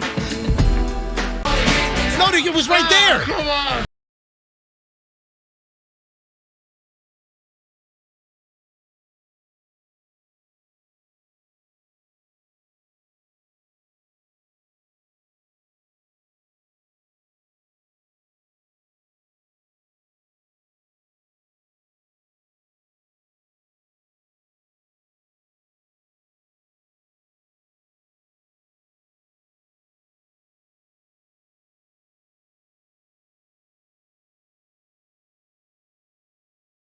Okay, stop. Are you out of your MJ, mind? how did we get here? I don't know that any of this is helping the situation that we're in right now. Let's get back to Serena Fazan. Oh, Yes. and did you like Serena Fazan with or without? See, okay, hold on. I'm a with guy. Me too. I'm a with. I was Serena Fazan. I was always a with guy. I was a big with She's guy. very pretty. No, she is. Listen, very beautiful. forget pretty. It's with or without. I was always a big fan of Serena Fazan with. Yes. And then all of a sudden, it was like an old friend just went away. Boop. Gone. All right, so go ahead. Let's go. Do you ever watch a TV show and like a character just kind of gets written off and you don't know why? Yeah. That's what it was like. Yeah. Written off. All right. So I didn't know what it was going to be like. I was like, oh, so when did you guys fall in love? I didn't want it to be like this perfect sort of thing. And it wasn't. It was like much more real than I imagined the interview was. But I mean, I should have known that because Serena's great at her job. Hold on. What are you on? What is she doing? What is this? It's called Love in America. Okay, so is it a podcast? Is it a website? Is it a stream? Is it on TV? Where does it run? It runs on YouTube, Amazon Prime, all these different places. All right, so when is this going to be edited and when is it going to run? When are we going to see the inner workings of Roxanne and Dig Dug? You know what? I'll do a web post about it. How about that? Okay, well, and then I'll tie it to all the places where you can watch it. Okay, I have Amazon Prime, Amazon TV, right? And And Doug. Are they wanting this jingle? Listen, you want to offer her this jingle. And Doug. They can put this in post. And Doug. All right, go ahead. Yeah, so it was fine. It was a fun interview. It was real. It wasn't like, oh, look at this couple that's so happy. It was like all the good times and the bad times that you've been through. And then it's I like get knocked down. Oh, God. But I get up. All right, so here's the deal. And let me tell you what's disturbing to me. Okay. It just seems that you only say no to me. Because I'm learning to have boundaries with you. Let's really get to the bottom of the core issue here. It's all about is you. You were complaining that you're too nice. You always say yes to everything. No, those are words. This is your spin. No, this is exactly what you said. This is your spin. Right, so, no. But what I'm saying is it always seems like you say no to me, that you don't want to open up to me, to people on the show. So you're jealous. But you'll go open up to other folks. You'll sit down for some kind of tell-all, let's show all behind the scenery of the Doug and Roxanne life. And then if I want to do the same thing on this show, you're all guarded. Okay. You're putting up the Walking Dead barbed wire fence, all right? Well, you know what's funny about that is before we did it, Doug's like, no Derek talk, no Derek talk. Not to Serena. He said that to me. And I was like, Doug, Derek did a doc. Guess what? The whole world does not revolve around Derek Jeter. I know that. All I know, right. but he doesn't want the people to think that that's just whatever. So anyways. Listen, if we never mention Derek Jeter on the show ever again, I'm fine with that. Let me get to my point, please. Have you seen the new Jeep commercial? What are you laughing at? Listen. No, I mean, we don't talk about him much. No. So, and then I was like, Doug, he did a documentary that you're featured in, so who cares? Like, whatever. So anyways, that did get brought up naturally. And anyways, it was a wonderful experience, so much so that was why I wrote you that email last night, MJ, and said the interview thing Doug and I did was adorable. I loved it, and it was really cute. Why don't you read the next sentence? I shouldn't have been grumbling to you. Yeah, so and notice how you left that out. So the exact thing, Roxanne was reading verbatim up until the last sentence, and it was... Meredith is in here because, excuse me, something important is happening. MJ, hold on. Meredith is banging at our door, giving Roxanne like pantomimes to borrow her deodorant. Oh my God! I showered this morning, but I forgot to put on deodorant. Hold on, the friction that happens underneath your underarms. You can't share armpit. What? So Meredith, formerly of the MJ Morning Show, Meredith, who we have a great love and affection for. Love Meredith. Meredith is in here borrowing. Can you put it on camera? Yeah, of course. Andrew, make sure the camera's on. Andrew, Roxanne please. is putting it on. Meredith, this folks, is so. Roxanne is actually putting stick deodorant on Meredith right now. That's one pit. Live on MJ TV. Wow. Meredith. Pit 1, now pit 2. I want to say, keep fresh here. Thank you. You should Meredith, keep deodorant here at the building. Meredith, hang on a minute. Meredith, you were here like an hour and a half ago getting deodorant. Roxanne told me you have to reapply this one because it's organic, right? And doesn't have any aluminum in it. Let me guess. It's without aluminum salicylate, which is the actual component that stops you from sweating. Roxanne can put deodorant on me anytime. I love her. Thank you, by the way. I appreciate it. Look at that. Mwah. Oh my goodness! Look at these. Are you a moi person? Whenever you kiss somebody, do you go moi? You bet she does. You bet she does. How do you spell moi? Is it M-W-A-H? No, it's M-O-I. It's French, right? No, that's moi as in me. I thought that's a whole different thing. Moi is me. Okay. Moi in French and moi is... The kiss is M-U-A-H. Moi. Is it? Moi. Okay. All right. Who developed that? Why do so many people, when they do like a kiss or even like a fake kiss, it's moi? Because your lips are puckered and M is a natural sound. Anyway, let me get back to what I was saying before we had a... I'm more of a mwah. What the hell were we talking about? Well, we're done. We got to do Walmart something or other. You promised. We are. I'm segueing into that in 2 seconds.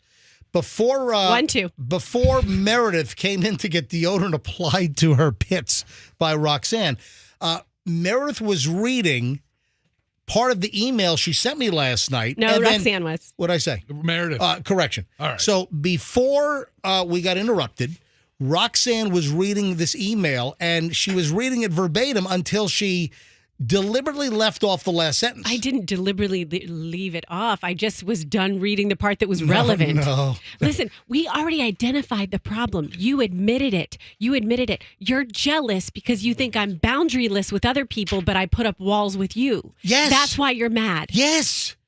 That's not true. I do things for you all the time that I don't want to do. Now, let me read this.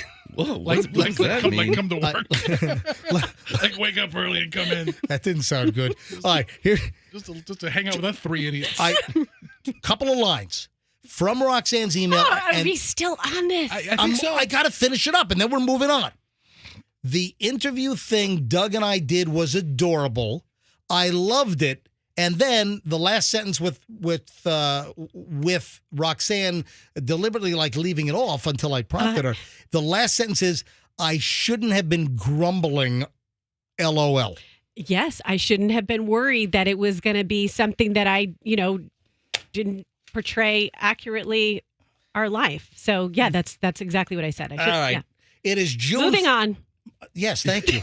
Oh, man. Hey, tell Serena to interview MJ and Michelle. I was right? basically getting at that No, with no. him. You want to talk about a big love affair? Yes. That's not going to happen. You guys, you would love it. It's so cute. That is not going to happen. It's so cute. All right, so you got to let us know when the interview's available. Okay. So do a blog post or do whatever. So we got to be able to promote this when the interview that you would have rather have had like an amputation than do this originally. Okay, now you're completely putting words in my mouth. Wow, really? You said that? What would you have amputated? Roxanne said she would rather have 3 of her toes on her left foot amputated than do this interview.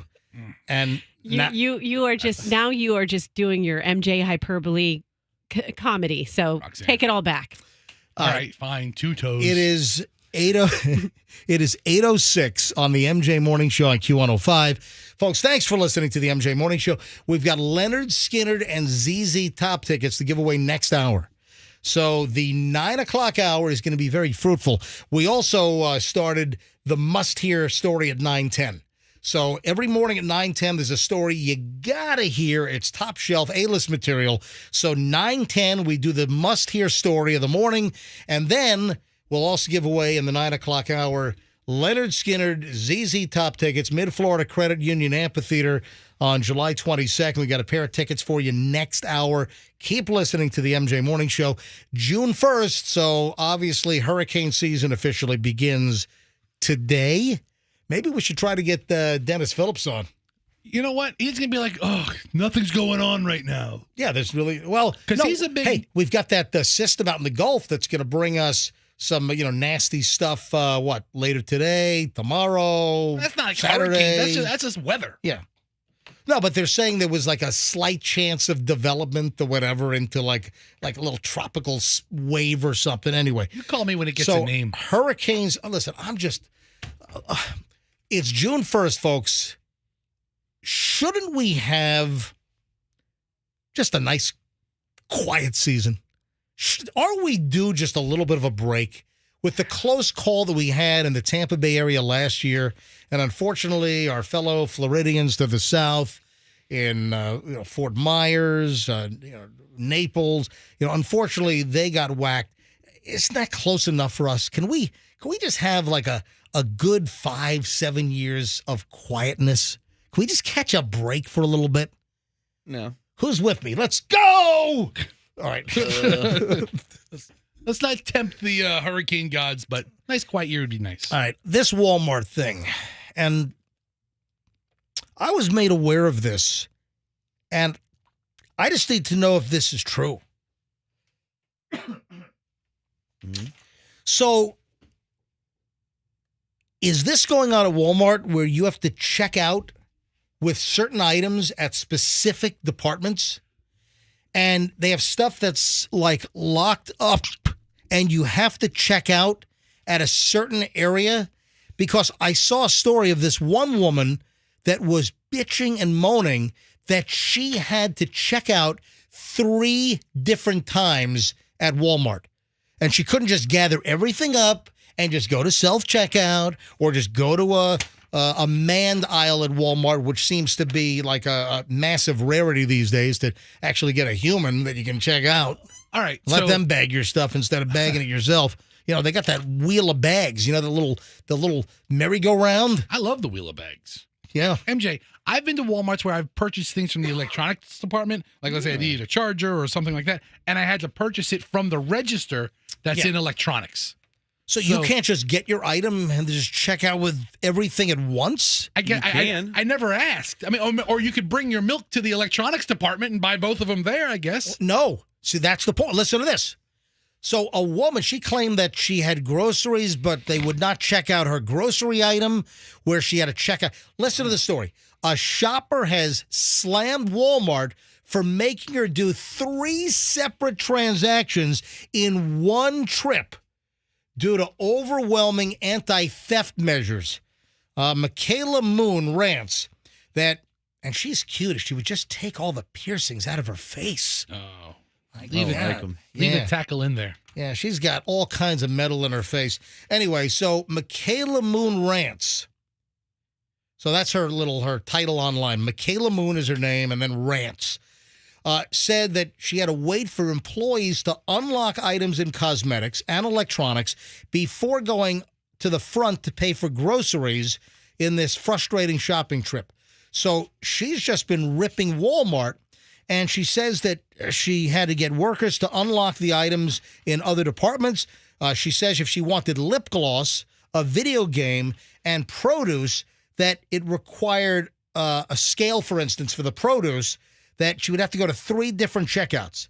So she shares herself walking in Walmart and discussing why, some of the brick and mortar businesses are seeing a reduction in sales or going under. She says that if she wanted to buy lip gloss, a video game, and some produce, she has to do 3 separate transactions. You got to pay 3 separate times. If you're in one store, don't you think you should be able to buy whatever you need from electronics, your lip gloss, and whatever produce you got from the supermarket side? Shouldn't you be able to pay for everything in one freaking spot? Okay, how many times has Walmart handed somebody a video game and said, okay, go pay for this up front, and it ends up in their pocket?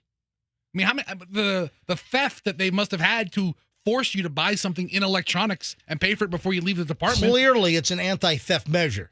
I've bought stuff in the fishing department that was like from electronics before. Maybe they changed it. I haven't done it in a while. I've never seen a register in the cosmetics department where if Roxanne wants to buy her no aluminum deodorant or something, she has to buy it and pay for it right there. The deodorant that doesn't work because you're missing the active ingredient that stops you from sweating. That's why you just keep putting it on. You put it on twice. Yeah. Meredith will be back in 35 minutes to repit for a pit stop. She pitted twice already in less than 2 hours. All right, so with Roxanne's miracle deodorant with no aluminum. All right, so listen, I've seen men's razors, the blades that are kind of expensive, locked up at Walmart. You know what else is probably locked up there is like the teeth bleachers. Those are locked up everywhere now. Listen, in Manhattan, out in Los Angeles, I've been to like Walgreens and CVS stores where every freaking thing is behind plexiglass. Yeah. If I want to get some freaking dental floss, it's behind plexiglass. It's like, what is going on here? I mean, it's insane. Some of the anti-theft measures. Anyway, I can't believe you got to make 3 different transactions for cosmetics, for something electronics, and then some produce from the supermarket side. So she was just bitching and moaning about it. I'm wondering, it's probably too much. I was going to say, do we have any listeners that can beat 3? You want to grab? Or just move on. It's out there. I mean, you see the register, like Froggy said, in the fishing tackle aisle. You buy a couple of lures, a couple of hooks. What are they called, Froggy? Fishing lures? Yes, that's like I don't know. I'm not a fisher guy. I'm not called fisher I'm guy. not a fisher guy. Well, clearly not. I'm not a fisher guy. Anyway, but you paid one transaction there, then you want to buy headphones at the electronics. They're going to beep you out there.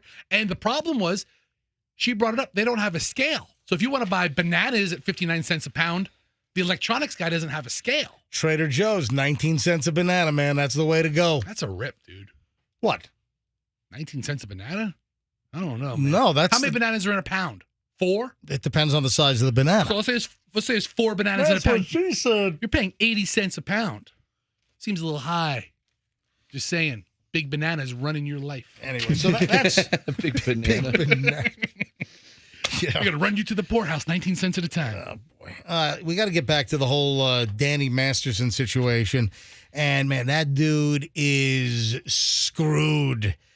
Danny Masterson from that 70s show. And like nothing else. What else has he done? I can't place him anywhere. Yeah, I mean, his claim to fame was...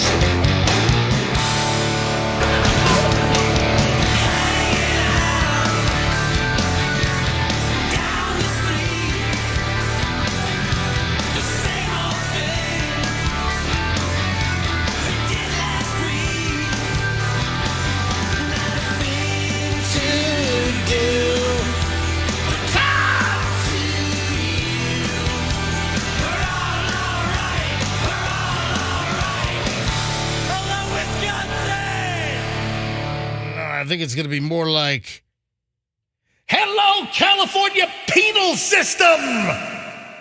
Hello, San Quentin. Is that still open? I don't know. Is it? San Quentin? Yeah. San Quentin, yeah. San Quentin, yeah. Johnny Cash ain't going to play there anytime soon. That was Folsom. Folsom? He it- did a bunch of them. Hello, Folsom! I'm Johnny Cash. Hello, Vacaville! All right. Attica? No, that's New York. That's Alcatraz, all right? Alcatraz is in California. That's it. But yeah, That's not it's a national park and a tourist attraction now, or whatever it is. Yeah, well. All right, so Danny Masterson, his claim to fame was, he was the hippie-ish dude on That 70s Show. And a Los Angeles jury found him guilty on 2 counts out of 3 on rape yesterday. Yes.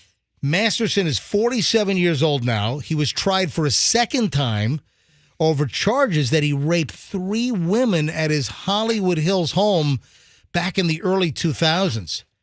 And the jury was out for over a week before the verdict came back yesterday, and it was not good for Danny Masterson from That 70s Show.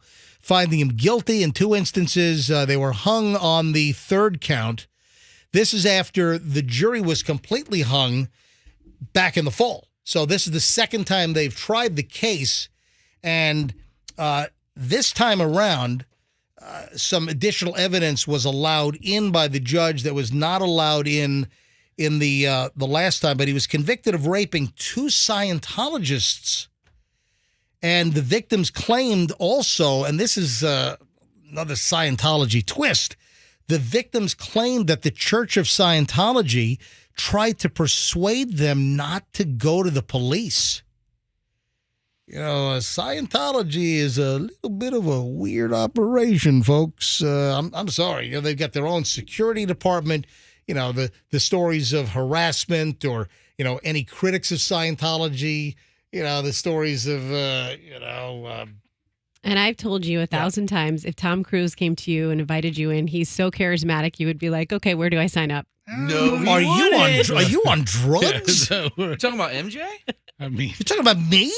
Yeah. I'm just kidding. I know you probably wouldn't, but my point is... No. Take probably out of that sentence. Okay, you wouldn't, but you would... I would not. You would think about it. I would not. All right. Fester, would I think about it? I can't get MJ to drink a different flavored Gatorade. Here you are saying he'll sign up for a That's church. just how charismatic Tom Cruise is. All right. He would be like, No, okay. I'm sorry. I don't find Tom Cruise that charismatic. You know what? I think that you're projecting yourself on how pliable and how wishy-washy you are, and how easily you are to be molded, I guess. But, hey, Froggy, is that me? No, absolutely not.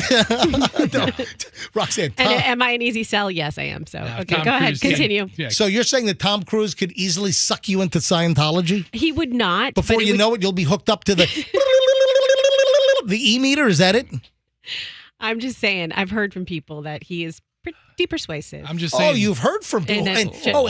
And charming way. What people have you heard from that he's pretty persuasive? Katie Holmes. Exactly. Fester, let her. Don't plant things to get her out of the conversation. I'm just trying to make a joke. Heavens forbid. And how did he know that was true? Katie Holmes. Katie Holmes. I read her story. But listen, the Scientology thing is just, I can't sit here on the air in the backyard of Scientology. I can't pretend that it is not a bizarre, awkward, weird organization. I can't pretend that. You're never going to go clear now. Good luck. I'm not rising to the level of the Thetans or whatever. I don't know. Listen. I got a couple of people texting me that he's also on a show called The Ranch on Netflix. Who's that? Danny Masterson. Oh, you know what? I think that's right. All right, so these victims claim that the Church of Scientology tried to persuade them not to go public. Why? Because Danny Masterson was a prevalent Scientologist as well. And they were just trying to protect some of their bigger star names. And I think that also, if that is accurate, if what these victims claim, and listen, he's been convicted now with a jury decision out in Los Angeles. So I find that to be pretty disgusting, that here you've got women that are accusing a guy of rape, and then Scientology tried to say, oh, no, please don't go to the police. They tried to dissuade them from going to the cops. That's what they claimed. So he was cuffed, man. He was cuffed and taken into custody yesterday because the court deemed him a flight risk. You do the perp walk? Well, would he have done a perp walk? From the courthouse to the jail, maybe? To the van? So he's in custody right now? Do you know how much time that Danny Masterson is facing in California State Prison? 30 years. That is correct. Yes. One more time. 30 years. Oh, not me? 30 years. I like that. 30 years. In a cell. With a guy named Cleet. Oh, my God. This is about being in jail. This song is about being in prison. It is. Not a thing to do but talk to you. Yeah, the same old thing we did last week. It'd be funny if he gets put. He's not going to go to Wisconsin jail, obviously. No, it's that would be funny. No, it's like, hello, San Quentin. Oh man. Yeah. Okay, listen. He's done. It seems like some people who get accused of this just skate forever, and then some guys get busted. I don't understand that. Yeah, that's a good point. Like Bill Cosby's out right now, isn't he? Yeah, I mean, Doing the Boot tour. I don't think he's living his best life these But I'm days. just saying, it seems like I don't know. It's weird. So that's the whole Danny Masterson deal. Oh boy, Danny looks like Ashton Kutcher's doing a little better than you. Yeah, just a little bit. Just a tad. Hey, we just saw a movie that Ashton Kutcher was in. I like him. Really? Yeah, you know what? Where's My Car? I just picked the movie. Butterfly Effect. Who's the dude that's getting like a little weirder looking as he ages from The Office? He's looking okay. What? MJ and BJ Novak. BJ. Oh, MJ and BJ Novak. That was there. All right. So BJ Novak.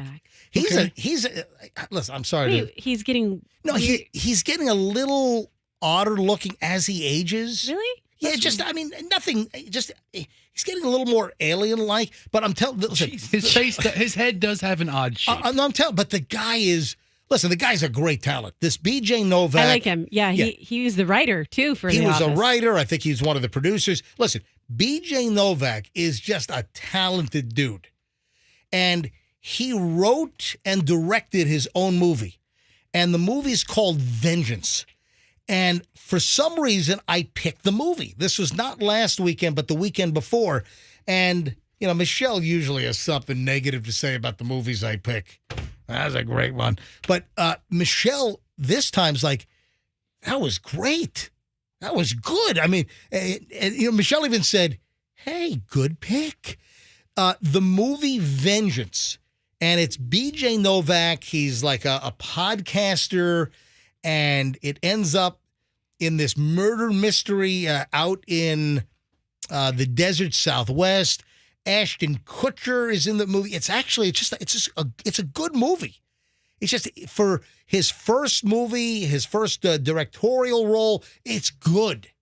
So I do recommend Vengeance, and I think it was even free with my Amazon Prime. Actually, have you watched my movie I recommended to you called Tusk?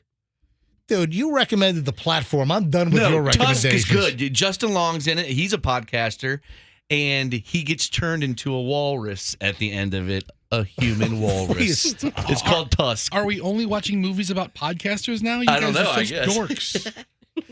Well, he gets turned into a walrus at the end. It's time for the fast food corner here on the MJ Morning Show. Didn't you say some part of today's show is going to be interactive, or did I dream that? I might have, but this portion of the fast food corner could be interactive. Like games, okay. No, cool. no. Actually, I've got some questions I need to ask you guys. So maybe this is what I might have alluded to. Yes. So I don't know what it is. I just have a whole collection of like fast food related stories today. And yes, among the stories, I need to, I think, go around the horn and ask you, Roxanne, and you, Fester, and you, Froggy, what would you do in this matter? All right, so number one, first story. What happens when you're at Sonic? Oh, I love Sonic. What happens when you're at Sonic and you order a hot dog and they accidentally put jalapenos on your hot dog? What is the appropriate response? So you're the customer. You don't want jalapenos on your hot dog. They put the jalapenos on the hot dog. If you get your hot dog and it has jalapenos, what is the appropriate response? This is not a fair question. Fester, you're first. What is the appropriate response? I can't give you a quick answer. I have to break the entire thing down. I mean, I'll give you a quick answer. I would simply take the jalapenos off and eat the hot dog. Okay, but the hot dog is still hot from jalapeno juices. I'm giving you what I would do. Okay, second of all, Sonic is the worst place to have a complaint because you're in your car and they have the person bring it out to you. Then you have to hit the button again, then they have to come out again. I think you're thinking too much there, bub. This is reality. This is the reality of Sonic. It's great. I haven't been in a while. Sonic's a little bit of a pain in the ass, all things considered, but it's good stuff. I would just eat the hot dog and just not worry about it. So if you didn't want jalapenos, you would you take the jalapenos off, or are you that much of a give-in that you're just going to eat the jalapenos?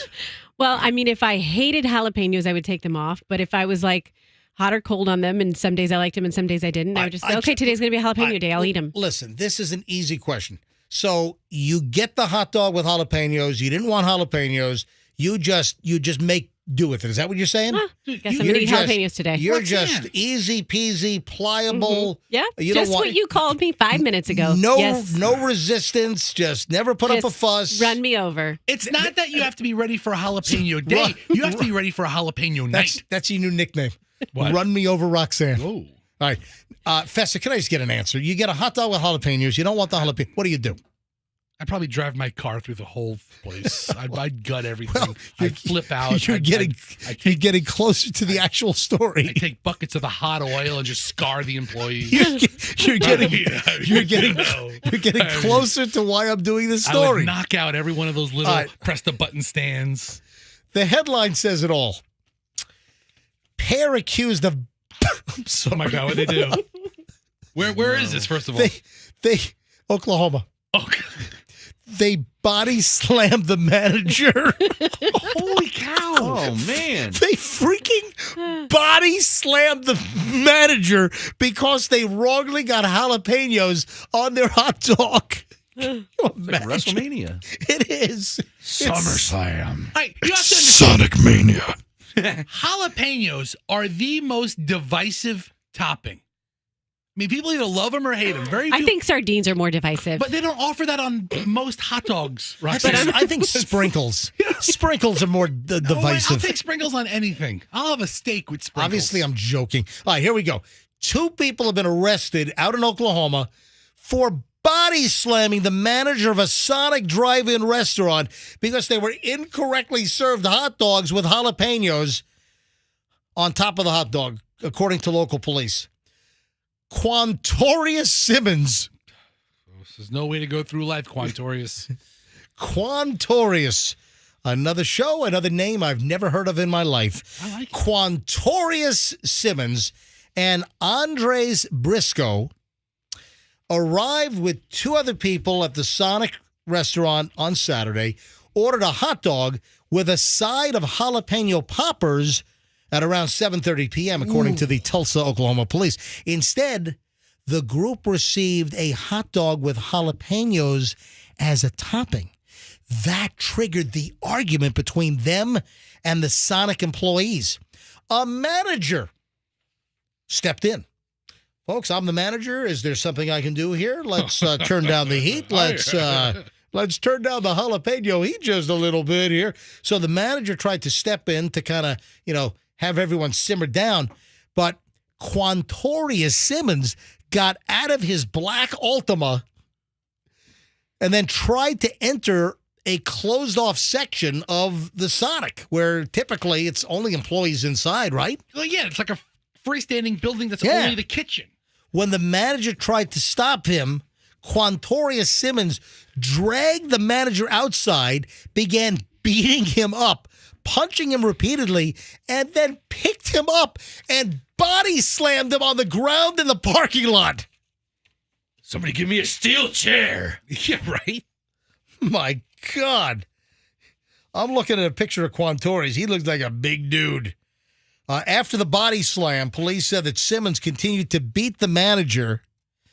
As Simmons was attacking him, the woman in this matter, Andres Briscoe, she then stepped in and joined the beating.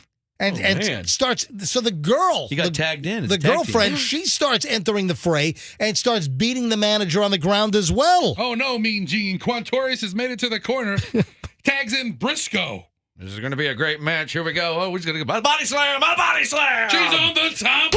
1, 2. He kicked out. Police noted that Briscoe ended up hitting Simmons more in the wild brawl than she did the manager. Wow. So, wait a minute. So the girlfriend beat Quantorres more in the brawl than the manager? What? She was just hitting everybody. And the whole thing was caught on Sonic security cameras. That's what I wanted to Sonic cam. Yeah. Let's go to the Sonic cam. Man, that is nuts. So, going back to my original question, what is the appropriate behavior if you get jalapenos on your hot dog if you didn't want them? Froggy McMahon thinks you pick him up and slam on the ground. Listen, brother, don't make me call Quantavious. Fired. All right, moving along. Oh, yeah. Snap it to a Quantavious. Bring me a hot dog. You wanted your hot dog hot. It's Quantorious. My apologies. Not Quantavious. Yeah. Get it right, brother. You order a hot dog, you're getting a hot freaking dog with jalapenos on it. I love when Fester tries to get himself out of the. He gets into something. And he hasn't thought. He always putters out. Fester has not thought it through. The joke I was going to go with was you order a hot dog, you get a hot dog with jalapenos. It's really a hot dog. I was just trying to put it together with the Ultimate Warrior / Hulk Hogan's baby. All right, can I continue with Fast Food Corner here on the MJ? Yeah. All right. Continue with Fast Food Corner. Listen to this. An inmate who escaped from a detention facility in Akron, Ohio, was caught after one of the first places he went to was McDonald's, and he tried to order from the dollar menu. What's the problem with that? Okay, number one problem is the dollar menu is all but extinct. It's gone. Right? Yeah. There's no dollar menu anymore. Maybe a cup of bad. coffee. I mean, order of fries is $4 these days. Right. I mean, hello.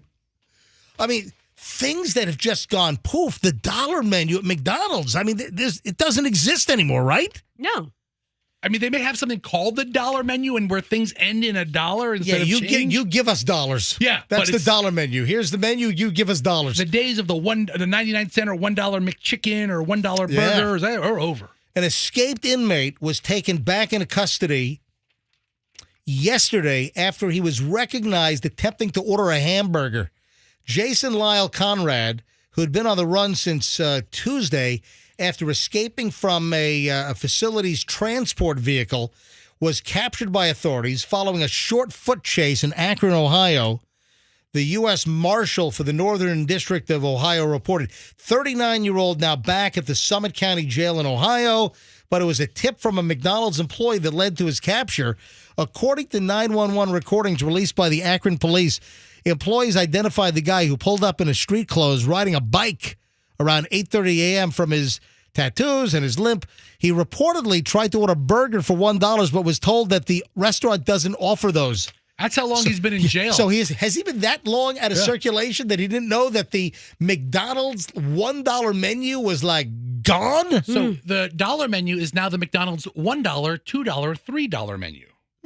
What do they have for $1? Or the $1, $2, $3 menu. What are they There called? you go. Yeah, the dollar menu ketchup packet. Yeah, you know, I think sometimes they have like a special you get a drink for $1 maybe, but not much else. Little salt packets.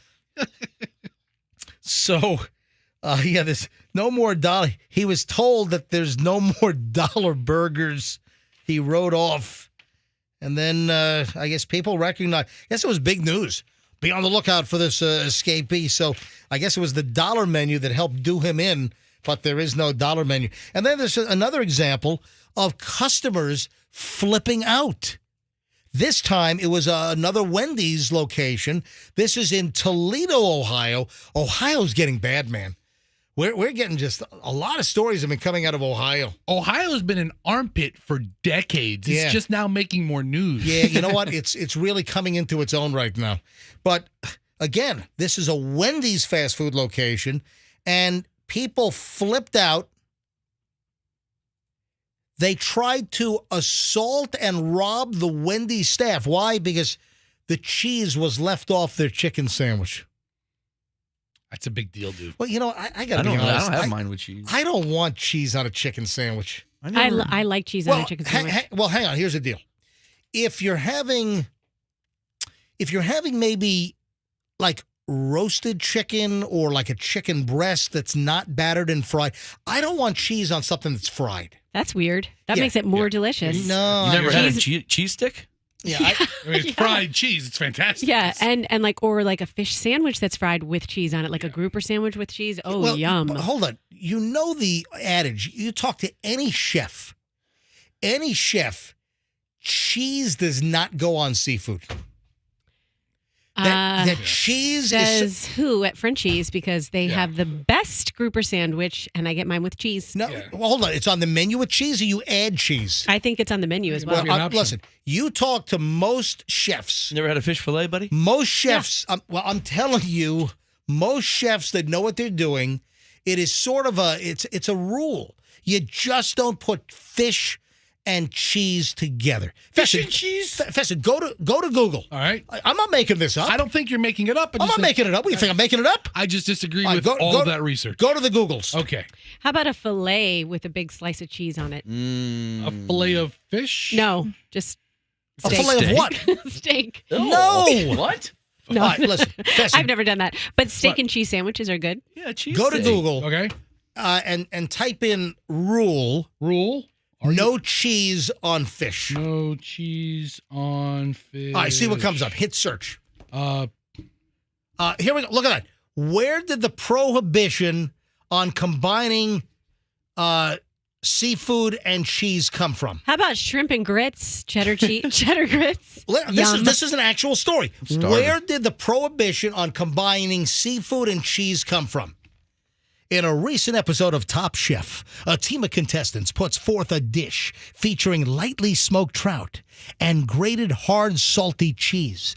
The reaction from the judges is as predictable as it is, to me at least, completely confounding. A lot of big words. The judges. No, seriously, any serious chef knows you don't combine fish and cheese. Apparently, Mario Batali said that all the time. I know who he is.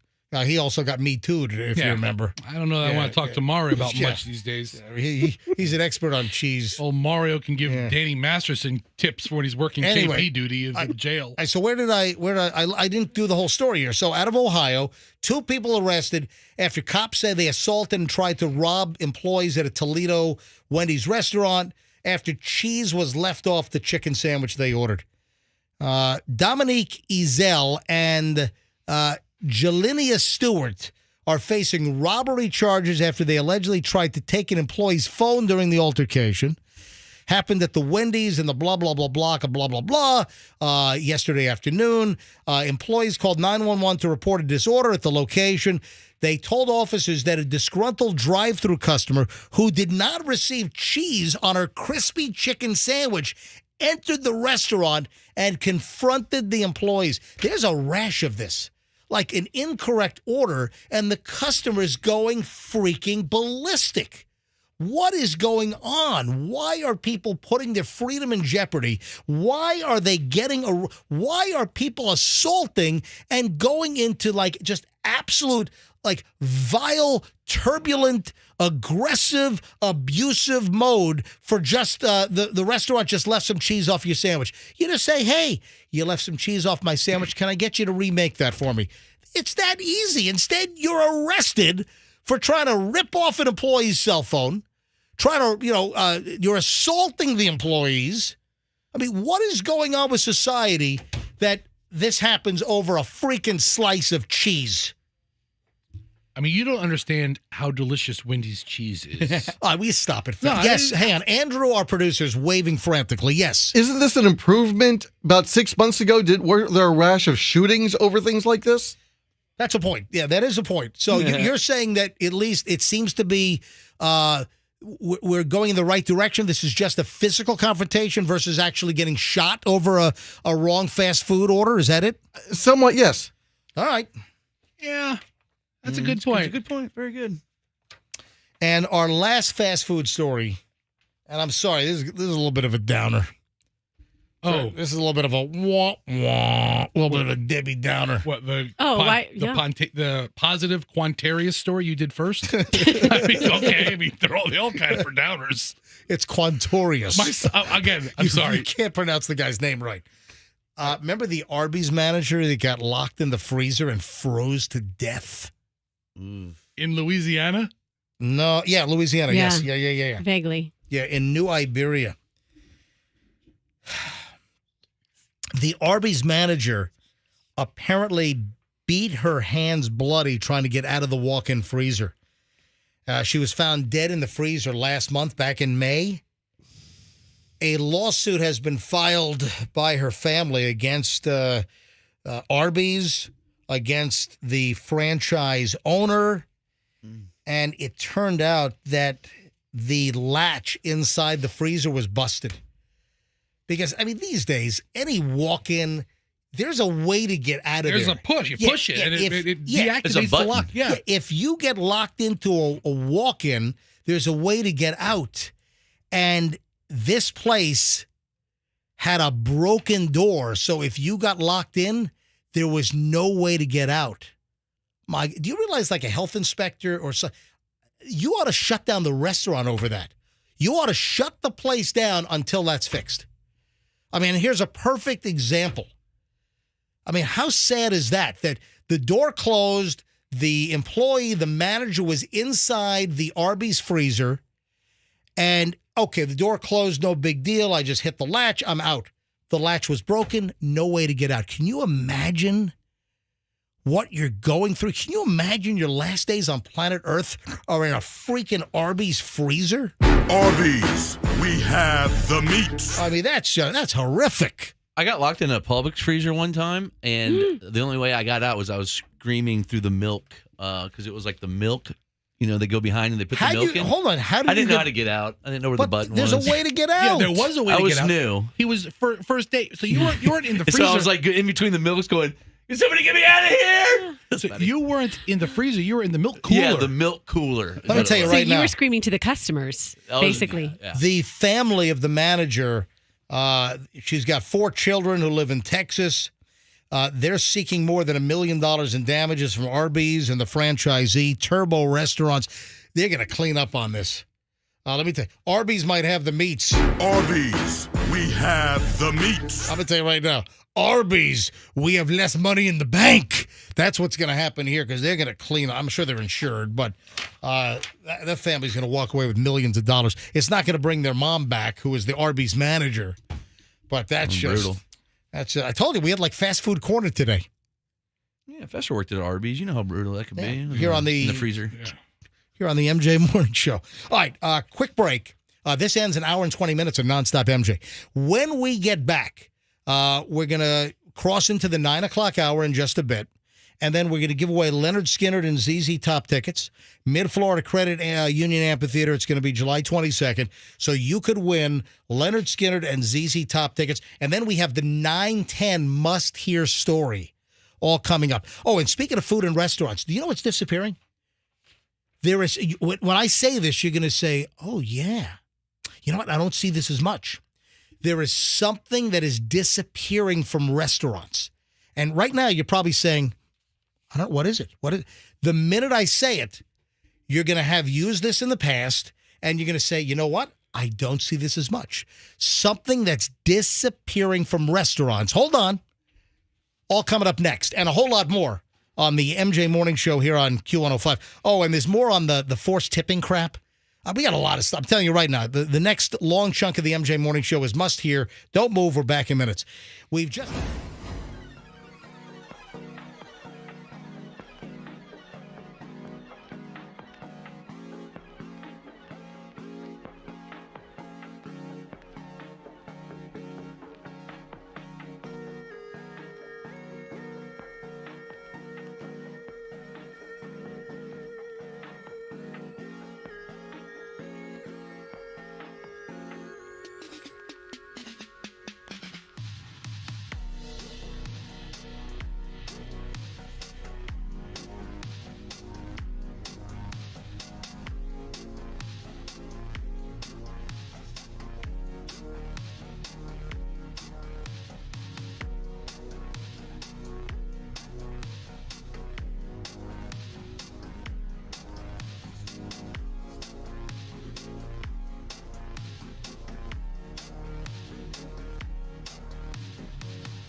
MJ Morning Show on Q105. MJ here with Fester, Froggy, Roxanne, 8:55. And do you remember one of the first things I did when we started the show this morning at 6 a.m.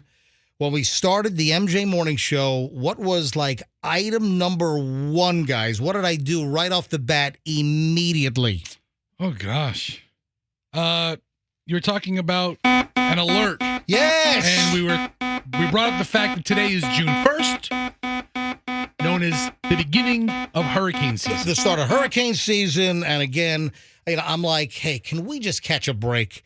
We had another close call, near miss last season. We were put through hell with the storm that ended up smacking into Fort Myers and Naples, Hurricane Ian. Can we just catch a break and just have a quiet year?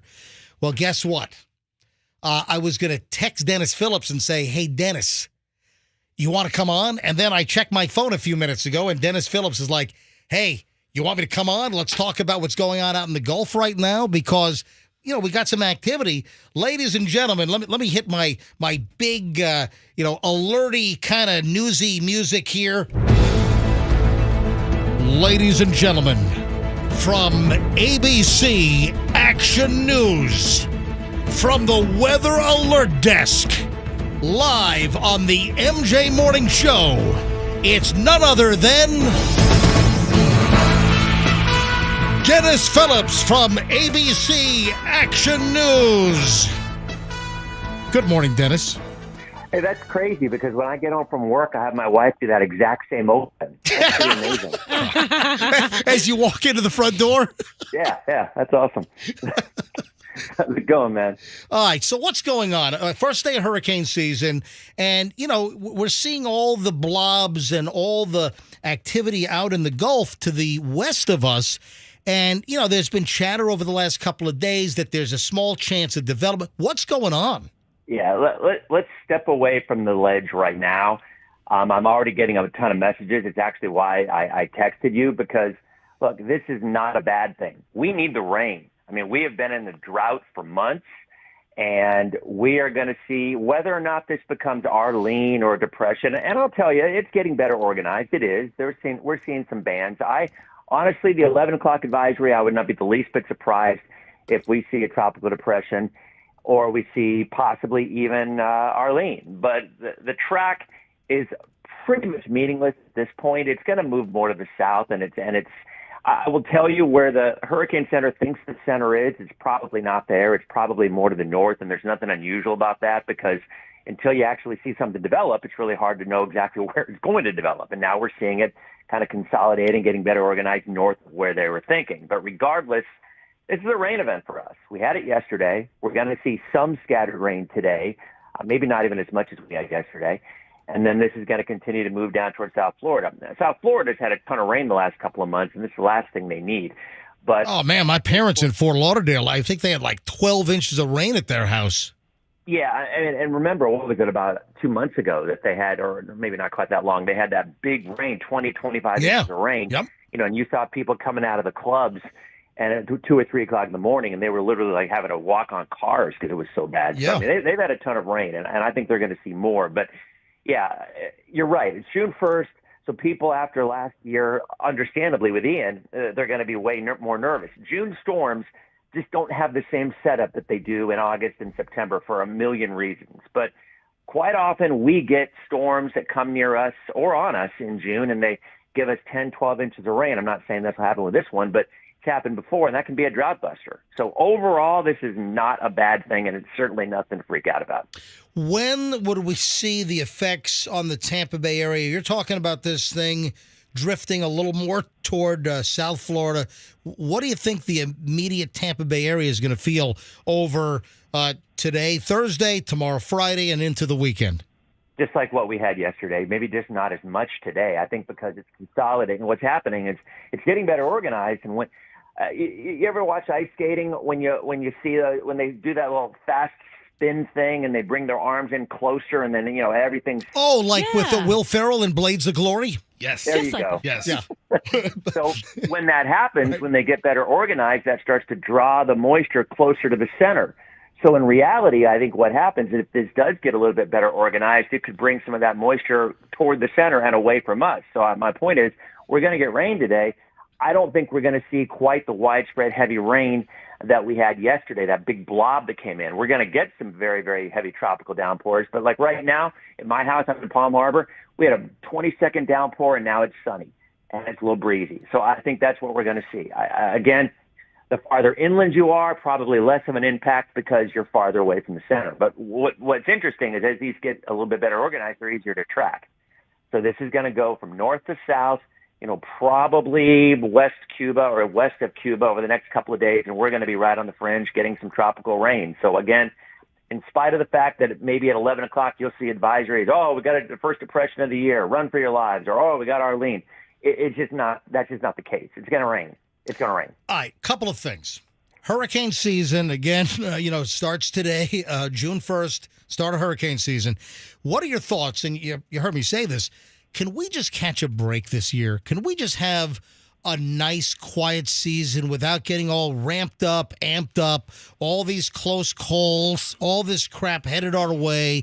Can we just aren't we due for just a little bit of a quiet cycle? Let's hope so. I mean, everybody hears about El Nino, and that is happening. All that means is the water's warming off the coast of South America, and usually when that happens, there are fewer storms that develop. That's typically the way it El plays Nino out. or La Nina? It's an El Nino coming. Okay, I must have had it backwards. So El Nino is good for us, La Nina is bad?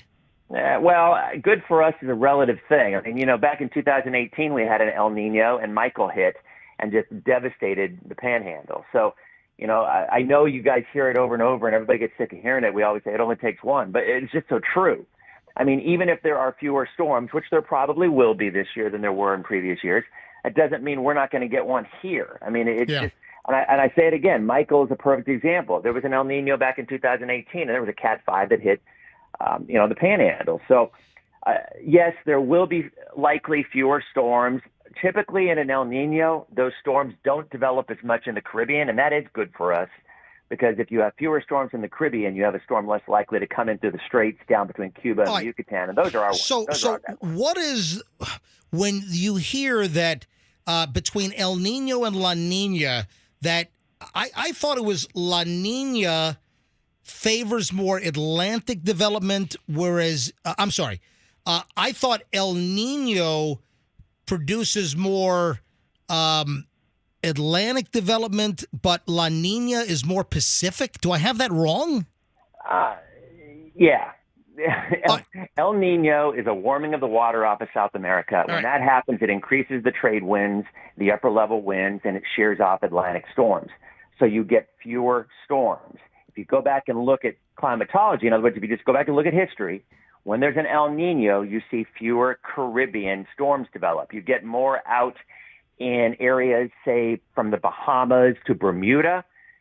You get areas that aren't so much what we would consider our hurricane tracks that we worry about. Because, again, when there's an El Nino, if there's fewer storms that develop in the actual Caribbean, then there's fewer chances of those storms coming up through the straits and coming into the Gulf. All right, let me throw something else into everyone's faces, and that is, literally, I'm going to throw a handful of Sahara dust into everyone's faces. So I'm hearing that we might have increased Sahara dust, and if we get increased dust coming off of Africa, that upper level dust mixing in with the potential development of storms, that it hinders development coming off of West Africa, which come across the Atlantic and turn into storms potentially. Is Sahara dust a factor? Yeah, and that happened last year. I don't know if you remember, but the first 2 months of the summer last year, in June and July, we had all that Saharan dust come across. Everybody was talking about it, and we didn't really have a lot of storms. In fact, everybody was like, how are they going to get the 15 to 20 named storms that were predicted when, there's none of them in June and July. In fact, literally, I think there was about a 30-day stretch, the end of June through early August, where there was not a single depression or storm last year, if you remember that. All right, so Dennis, listen, this is simple. Dennis, I want to start a company called SDS. SD. I want to start a company called SDS, Sahara Dust Stirrers. All right. Think about this. Why the hell aren't we going over to Africa and stirring up all of this dust and throwing all of this Sahara dust up into the atmosphere to retard the development of these storms. Yes. True. Okay, Dennis, picture this. We hire a bunch of Libyan people just to drag their feet through the desert. Bunch of Egyptians just to stir up the dust. Well, just drag your feet. They've got a little further south. But listen, bunch of Algerians. But here's the deal. I'm telling you, we need to get like big blowers. You know what? Like I tell you, we need to get giant. You know when there's like water damage in a house and you got to call ServPro to drive the place out. Yeah, they bring the blowers. Big blower. We need a company. You want to talk about a business model? We need to come up with giant blowers to put in Africa to blow Saharan dust up into the atmosphere to totally negate the storm's development. Man, every time we get a hurricane coming, you always see those on Facebook. They see the news. People say, "Put your fans out and blow it in the other direction." So it is something that comes to mind. I don't know. Yeah. That reminds me of Barry. Do you guys watch Barry, or did you watch Barry? That's the HBO show. I'm just getting into it. They were wanting to buy some special sand to make construction better. I mean, they made some big business model out of it and made a gazillion dollars out of it. So you know what? You might be onto something. Yeah. You might be. I'm telling you, Sahara Dust Stirs, SDS Incorporated. I'm getting into business, man. This radio thing's a dead end. I've about run my course anyway for various reasons. And I'm thinking Sahara Dust Stirs. This is a business model, man. I get, I get into like the middle of Algeria and I start blowing dust all over the place. Right? I'm telling you, man, this is what I'm talking about. This is absolutely, fantastic. yeah. Dennis, anything else you want to add? Do you want to? No, we're good. Do you want to invest? Do you want to be an investor in Sahara Dust Stirs? Yeah, your people call my people. That'll work. Excellent. And just a reminder, Dennis does the best stuff on social media all the time, but especially during hurricane season. Well, He's a Roxanne, must-follow. I'll tell you, and this is what I found, and I've told MJ this a number of times. 10 years ago, people would come up and like, I watch it. Like 95% of the time, people come up, I watch it on TV. That's what they always say. Well, now 99% of the time, I'm not exaggerating, is I follow you on Facebook. And the thing is, I think people are getting their information. They want it instantly, and they're not going to wait for the news to come on. And so our team we're taking it real serious. I literally just sent a text to everybody yesterday saying about how important it is that when you get a storm coming up, that's where people turn first. Social media, whether it's Twitter, whether it's Facebook, whatever. And so yeah, we do. We take a lot of pride in 24/7 coverage. I mean, I don't think you'll see any other place in this market that is all over Facebook as much as we are when there's a storm coming. So yeah, just check out our ABC Action News page or our page, and we'll be on it. And we'll be on here talking with you. Like I said, MJ, if there's any stuff coming on, I'll text you. Otherwise, I usually sleep till 9:30 because I'm going to bed till 4 or 5. Awesome, man. Yeah, I mean, that's just really the open rule here. So now that hurricane season is here, if there's anything we need to know about, Dennis makes the commitment during hurricane season because ABC Action News is the official weather partner with Q105 and the MJ Morning Show. So anything that you need to know about, Dennis is going to text me and he's going to say, put me on. And guess what? When Dennis says put me on, I put Dennis on. It's awesome. Thanks, guys. I appreciate it. All right, man. Have a good day. You too. Bye. Take care. Right, there we go. Dennis Phillips, ABC Action News chief meteorologist. I don't know, man. You sounded really wishy-washy about investing in the dust company. You really didn't give a strong commitment. I'm a little disappointed, Dennis. Sahara Dusters. I'm telling you, man. We just got to kick up during hurricane season. We just got to kick up just crap loads of Sahara desert dust. You need a big fan. Yeah. Dude, that's what I'm saying. Like the size of... Dude, that's what you got to get big fans to jam the stuff up into the atmosphere. I'm talking about big-ass fans. Like they make a fan called big-ass fans, like the kind of mechanics jobs. Yeah. Baths, big-ass fans. All right. All I'm thinking about now is our Saharan dust venture. This is so exciting. I'm telling you. I mean, let's end the show right now and come up with a business plan. No, it's 9:10. I got to do my big 9:10 story. Oh, yeah. What's that? Yeah. Something that's disappearing. Oh, should we go around the room and guess? From restaurants? Yes. Yes. So something that is just, it's kind of disappearing. I think it's kind of run the course, and there are numerous reasons why. By the way, folks, 9:10 every morning, I'm going to have just a really hot story. I mean, listen, the content in the 9 o'clock hour, I'm not like hitting this hour with all kinds of sloppy crap and leftover junk that's, No, I mean, our 9 o'clock hour is always solid, but I'm just taking, every day at 9:10, I'm taking a story that I might have done at more primetime hours of 7:30, 8 o'clock. I'm taking one of our great items every morning, and I'm doing it at 9:10. So make sure you're with us here at 9:10 every morning. Also, this hour, Leonard Skinner and ZZ Top Tickets will give away tickets to the concert, Mid-Florida Credit Union Amphitheater, July 22nd. We got your tickets coming up in minutes here on the MJ Morning Show on Q105. All right, so restaurant related, something that's disappearing. Show of hands, who wants to go first?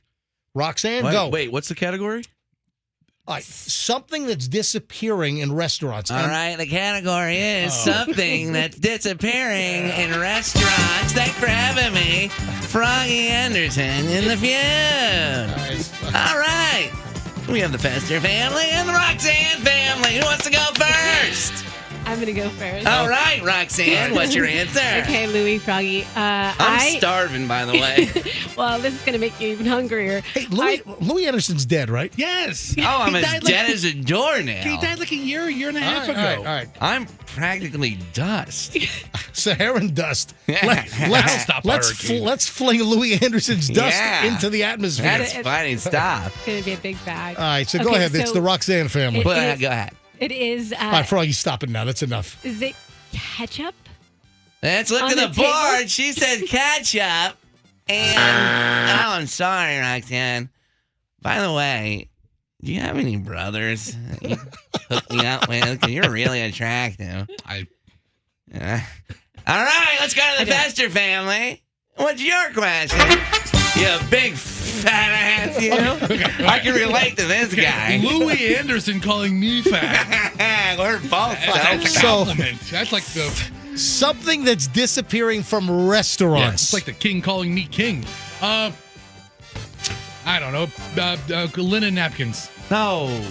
I think I have a good guess. No. All right, Froggy, what do you think's disappearing from? Hold on, let's do it to him. What do you think disappearing? Wow, This is brother Lester Anderson. You guys are missing sort of the category. Yeah. You said restaurants? Okay. Yeah, something that's disappearing from restaurants. You said restaurants. She said ketchup. I said napkins. So what are we missing? Hold on. Why would ketchup be missing from restaurants? On the tables. I'm sorry. That was part of my answer. All right. Ketchup on the tables. When I go to a restaurant, everything vanishes.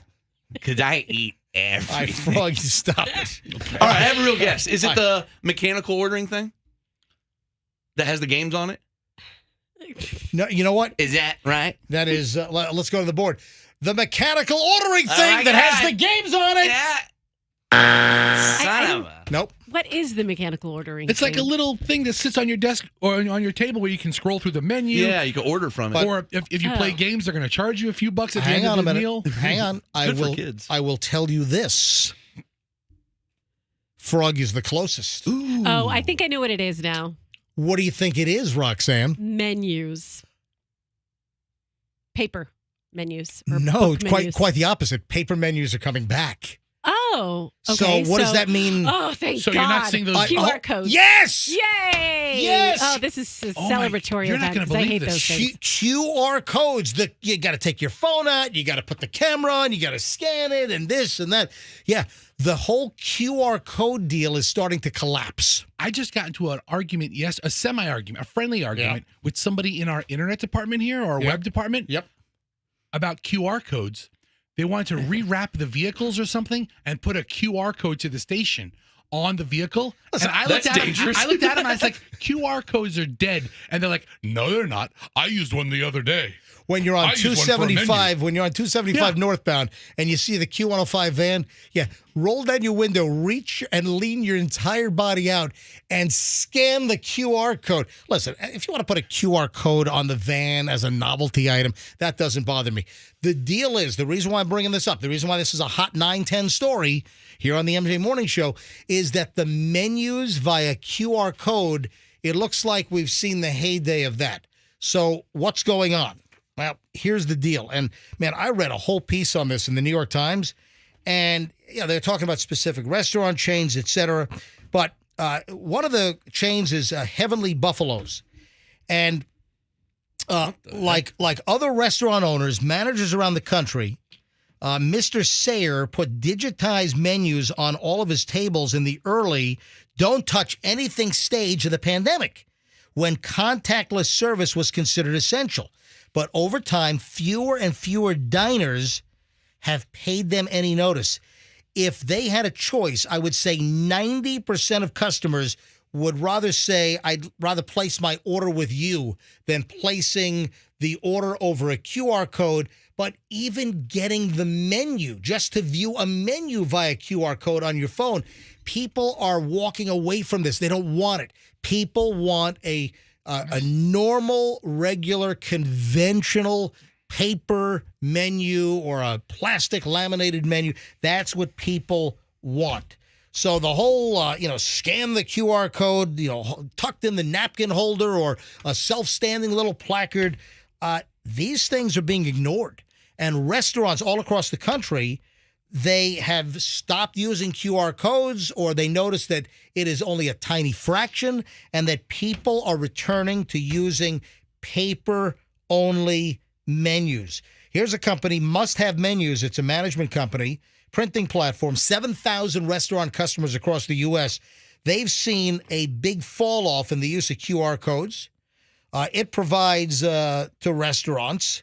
They say, this particular company, from April 1 to May 16th of this year, the total number of scans has dropped by 27% with the same period in 2021. So April and May, or April and part of May, scans were off 27% through this company that helps build QR code menus.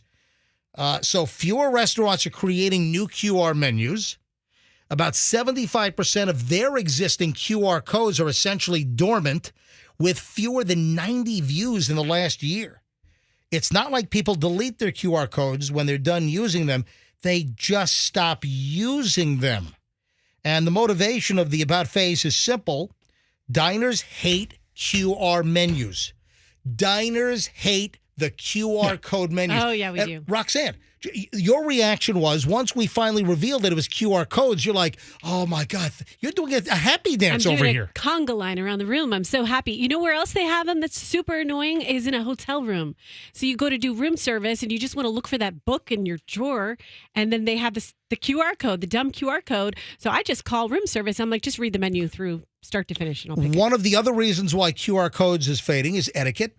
People know it's just kind of rude to take out the phone at the table.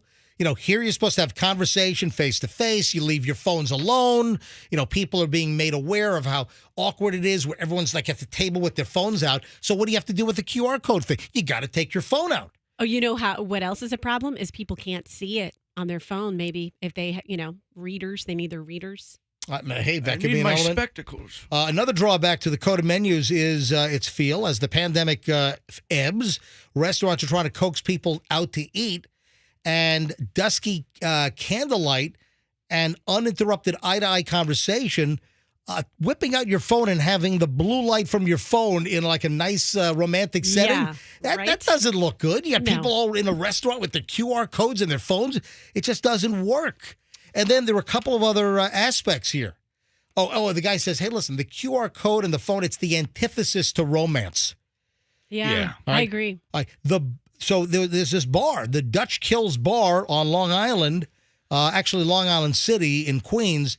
The bar dropped their coded menus in the summer of 21, and it was back to proper menus. His main objection to them, a menu is a window to the soul of the restaurant, and a QR code has no soul. Yeah, that's so true, because then you're just like the menu, you can look at it, you can share it with someone, you can point to it like, hey, what do you think of this? And you can be real descriptive in describing the dishes. You don't have time. The QR code, you feel awkward. You're just trying to read it fast. Some servers say the QR menus take the joy out of the job. There's something dehumanizing about it. And then a couple of last things here.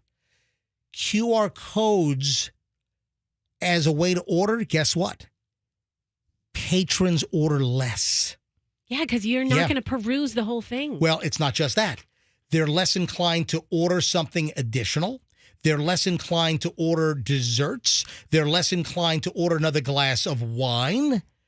So there are reasons why, from an economic standpoint, QR codes are not good for the restaurants themselves, that people are reducing the overall average check in many cases. But you go to a restaurant, they have the server there to kind of upsell you on an appetizer or on a drink or something like that. And you lose all that interpersonal connection with these apps. Well, bottom line is they say that people might be reluctant to order like an expensive $70 steak off a QR code or a $200 bottle of wine. It just doesn't feel right, said one industry, Michelle Baker Benish, president of Menu Men. They design, print, and manufacture menus. That's one of the aspects that, you get pricey, right? It just doesn't feel right. You're doing it off of a QR code. So there you go. So the QR codes appear to be on the way out, and you heard Roxanne's reaction. Oh, thank God. They annoy me. Yeah, I don't like them. So that's our little hot 9:10 story. All right, it's 9:21 at the MJ Morning Show. When we get back in mere moments, we've got one last chunk of the MJ Morning Show, and we also will give away Leonard Skinner and ZZ Top tickets for July at the amphitheater, and that's coming up in just a minute. Don't move. MJ Morning Show here on Q105. Hey, when it comes...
You know what we ought to do?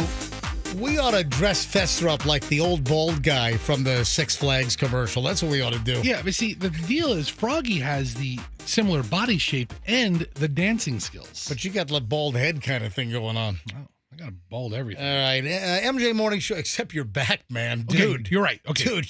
I'm like a reverse Q-tip. I'm bald on top, but never mind. All right, 9:29. It's the MJ Morning Show here at Q105. Hey, in minutes, we'll give away Leonard Skinner and ZZ Top tickets. So if you want to go see this duo at the Mid-Florida Credit Union Amphitheater on July 22nd, we'll tell you when to call in momentarily to win tickets here on Q105. All right, a couple of things when we get out of here today. And we're going to be off tomorrow. We'll have a great best of show put together. I'm heading out for Julian's graduation, so I got to fly to Connecticut tomorrow. I was just looking at where I am on the upgrade lists. Listen,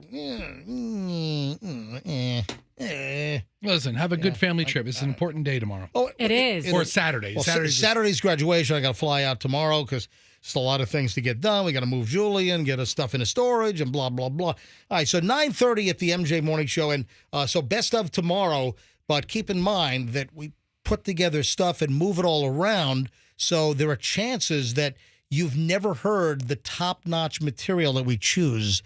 There's a chance you never heard it before, so guess what? Remember like back in the 90s with Must See TV Thursday? If you haven't seen it, it's new to you. So remember rerun season? They used to say, if you haven't seen it, it's new to you. Yes, I remember Same that. thing. MJ Morning Show tomorrow. Best stuff. If you haven't heard it, it's new to you. Simple as that. All right, a lot of things to cram in. I hate to leave good crap on the table, so let's attempt not to. I mentioned this yesterday, and I did not get a chance to squeeze it in, but I had a couple of people say, hey, what happened to that story about, and I like this. I like the fact that so many people pay attention to the show that if I tease something or I make a quick mention and I don't get to it, I like the fact that people call me out. Hey, MJ, I didn't get to this. And when 5 or 6 people, send me a message, either email or social media, hey, MJ, did I miss it? What was the story about Jeff Bezos getting ripped off? Well, as you know, he got engaged. He gave the fiance gave her, what's her name? Lauren Sanchez? That's her. Yeah. So Lauren Sanchez got allegedly a $2.5 million giant, 20-carat diamond. Jeez. That's it, Jeff. It's a lot of carrots. I mean, All right. So they got engaged. Now they're on his mega yacht, his $500 million mega yacht, blah, blah, blah. But here's the deal. They were in France, and they were at a restaurant in Cannes, and they ordered a bottle of Burgundy wine, which Burgundy is a fine varietal from France, and they ordered this bottle of Burgundy, and it just looks like they got taken to the cleaners on the bottle of wine. Does it matter when you're him?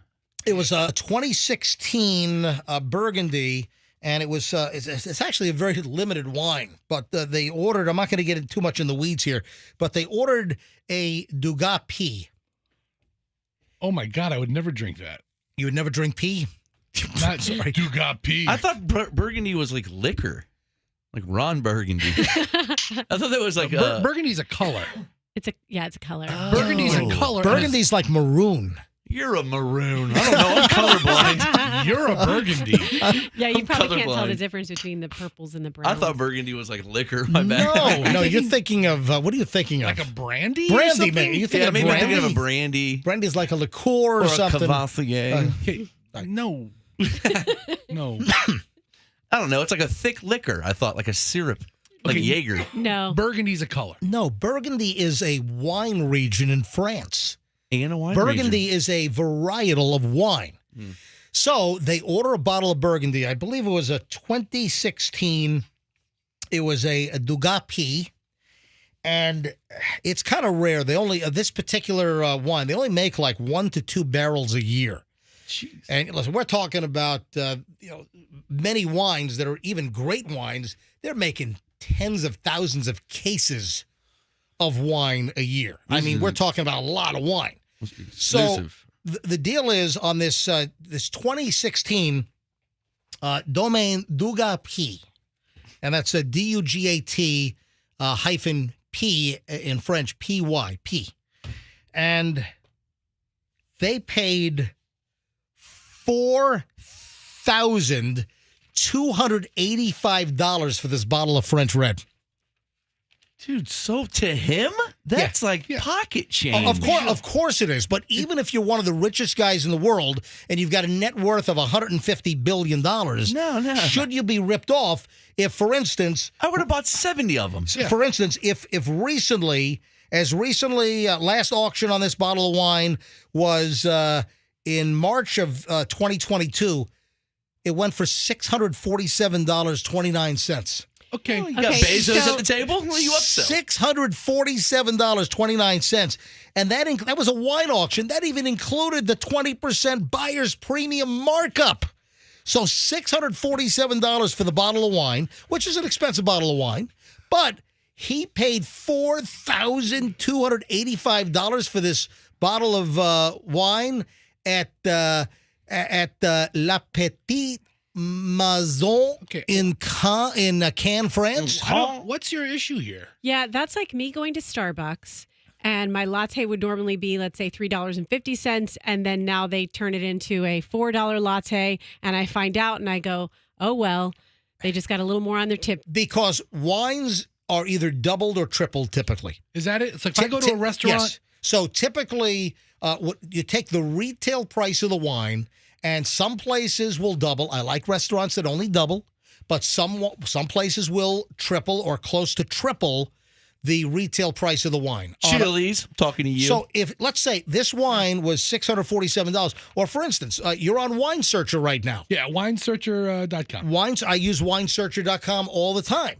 And they've got this 2016 Dugas P. They've got it at $720 a bottle. I don't know if is that an auction or is that... Oh, here's one. Here's one for $5.99 a bottle from a wine shop in New York. You're so upset about this. Well, because you're really butthurt about Bezos isn't his money. Well, because I'm sorry. I thought it was going to be $4 million, to be honest. Seriously. I was kind of shocked at how cheap it was. If you, let's say the bottle of wine is $600 and you triple it, that's $1,800. The guy paid $4,200 for a bottle. He's worth $130 billion. It doesn't even matter to him. But I'm saying he got ripped off, though. Should you rip people off Yes. Yes. Yes. Yes, he should get ripped off. Nobody's Bezos, he wants to hire me to mow his lawn. $6 million. I'm sorry, he shouldn't have been ripped off. Listen, all right? I'm sure he overpaid for that yacht. Yeah, and this is one of the super ridiculously fancy restaurants. There's an extra surcharge for everything he's ever going to buy because he has so much money. He's not going to the best restaurant in Indianapolis. He's going to Cannes, France. I can't believe how cheap he was with it, actually. Seriously, I would buy not Cannes, not cans, not cons. Where does the S? Just can. He should buy 10 bottles. Hold on, what did you say? I thought that I could have sworn. Okay, Fester, go ahead. Hold on. You You think you speak French, and where does why don't you pronounce the I speak French. In French? You're saying why don't you pronounce the S? Really? I have a French accent. I don't speak the words. Swear to God, But I don't. Oh my God. I thought it was like the Cannes Film Festival. No, it's just can. Cannes The Film S Festival. is silent. Can. I can't believe I'm spending brain power Fester, worrying about Jeff Bezos' money. Fester, and concerned that he spent $3,000 extra. Why don't you take an early exit and go to the can? All right. I will. All right, here we go. Couple of things. $600 bottle of wine. A couple of airline stories here. I'm going to be flying tomorrow morning. Woman refused to get off the phone on the plane, spits on passengers, and then slides down the exit. What the hell is going on? This is just pure insanity here. And this woman, apparently, this woman, I guess, finally her court date's coming up, and she's in trouble. Happened some time ago on a flight from to Chicago, from Buffalo, Niagara.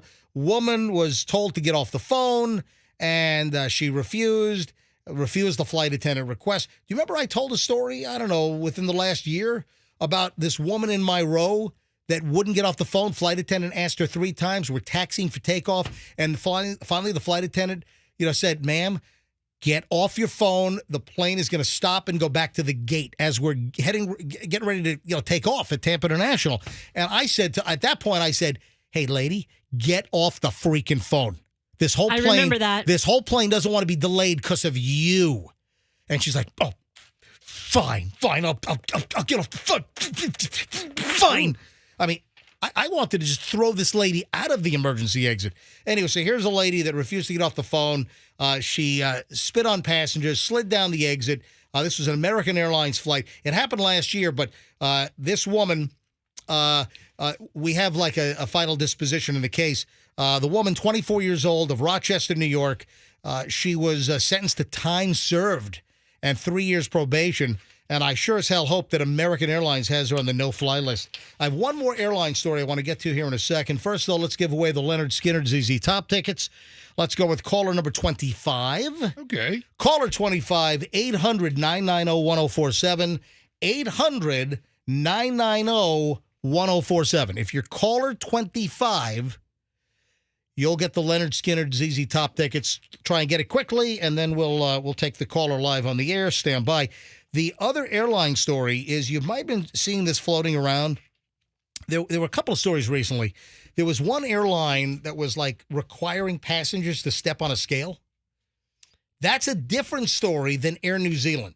So a couple of weeks ago, there was a story about an airline that was making passengers get on a scale to see what their weight was, because they're on a small aircraft. And they have to know the exact weight. I know that I've flown some international small airlines on little Twin Otters or even smaller planes where I have had to get on a scale.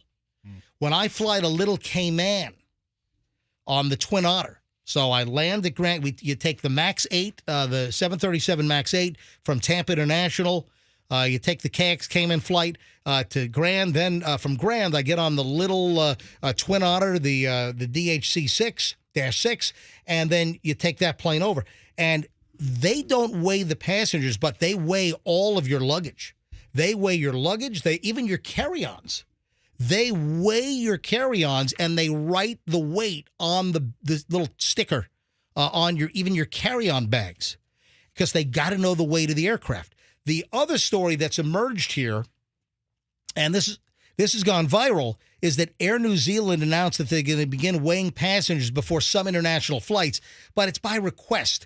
They announced that they'll be asking more than 10,000 passengers to take part in a weight survey beginning this month in June. And the survey is essential to the safe and efficient operation of the aircraft. They're trying to calculate what the new average weight of the passengers is, because weight has kind of crept up on people. So they've always used a certain formula on what the average weight of the passengers is, and they want to weigh 10,000 passengers and really get the median weight of how much the passengers weigh. So, again, I would participate. I got no problem with that. And then I have been on an airline, the separate story. I've been on some airlines where I literally had to get weighed because the airplane was very, very small, and they needed to know the exact weight for the balance of the aircraft. Let me grab line 25 here. This is caller 25. Hi, good morning. Who's this? Hi, this is Patty Goff here. Hello. Good morning. Hey, morning, Patty. This is the MJ Morning Show, and you're calling for what reason?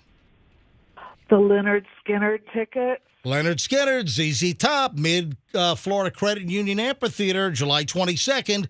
You're caller 25. You win. Oh, my gosh. Thank you so much. You're going. You got Leonard Skinner, ZZ Top picks in your pocket. If you hold on, Andrew's going to get all your information, okay? All right. Thank you. You bet. Thanks for listening to the MJ Morning Show. Stand by. All right, folks, again, off tomorrow, a great best of show. You probably haven't heard the material, so it's going to be new to you. And then we're all back live on Monday here on the MJ Morning Show. I'm heading off to my son's graduation. I'm sure I'll post a lot of pictures and video, whatever, on my Instagram, Certified MJ Radio. That's Certified MJ Radio. Folks, have an absolutely fantastic weekend, and we'll see you back here Monday live on the MJ Morning Show on Q105. And let's be careful out there.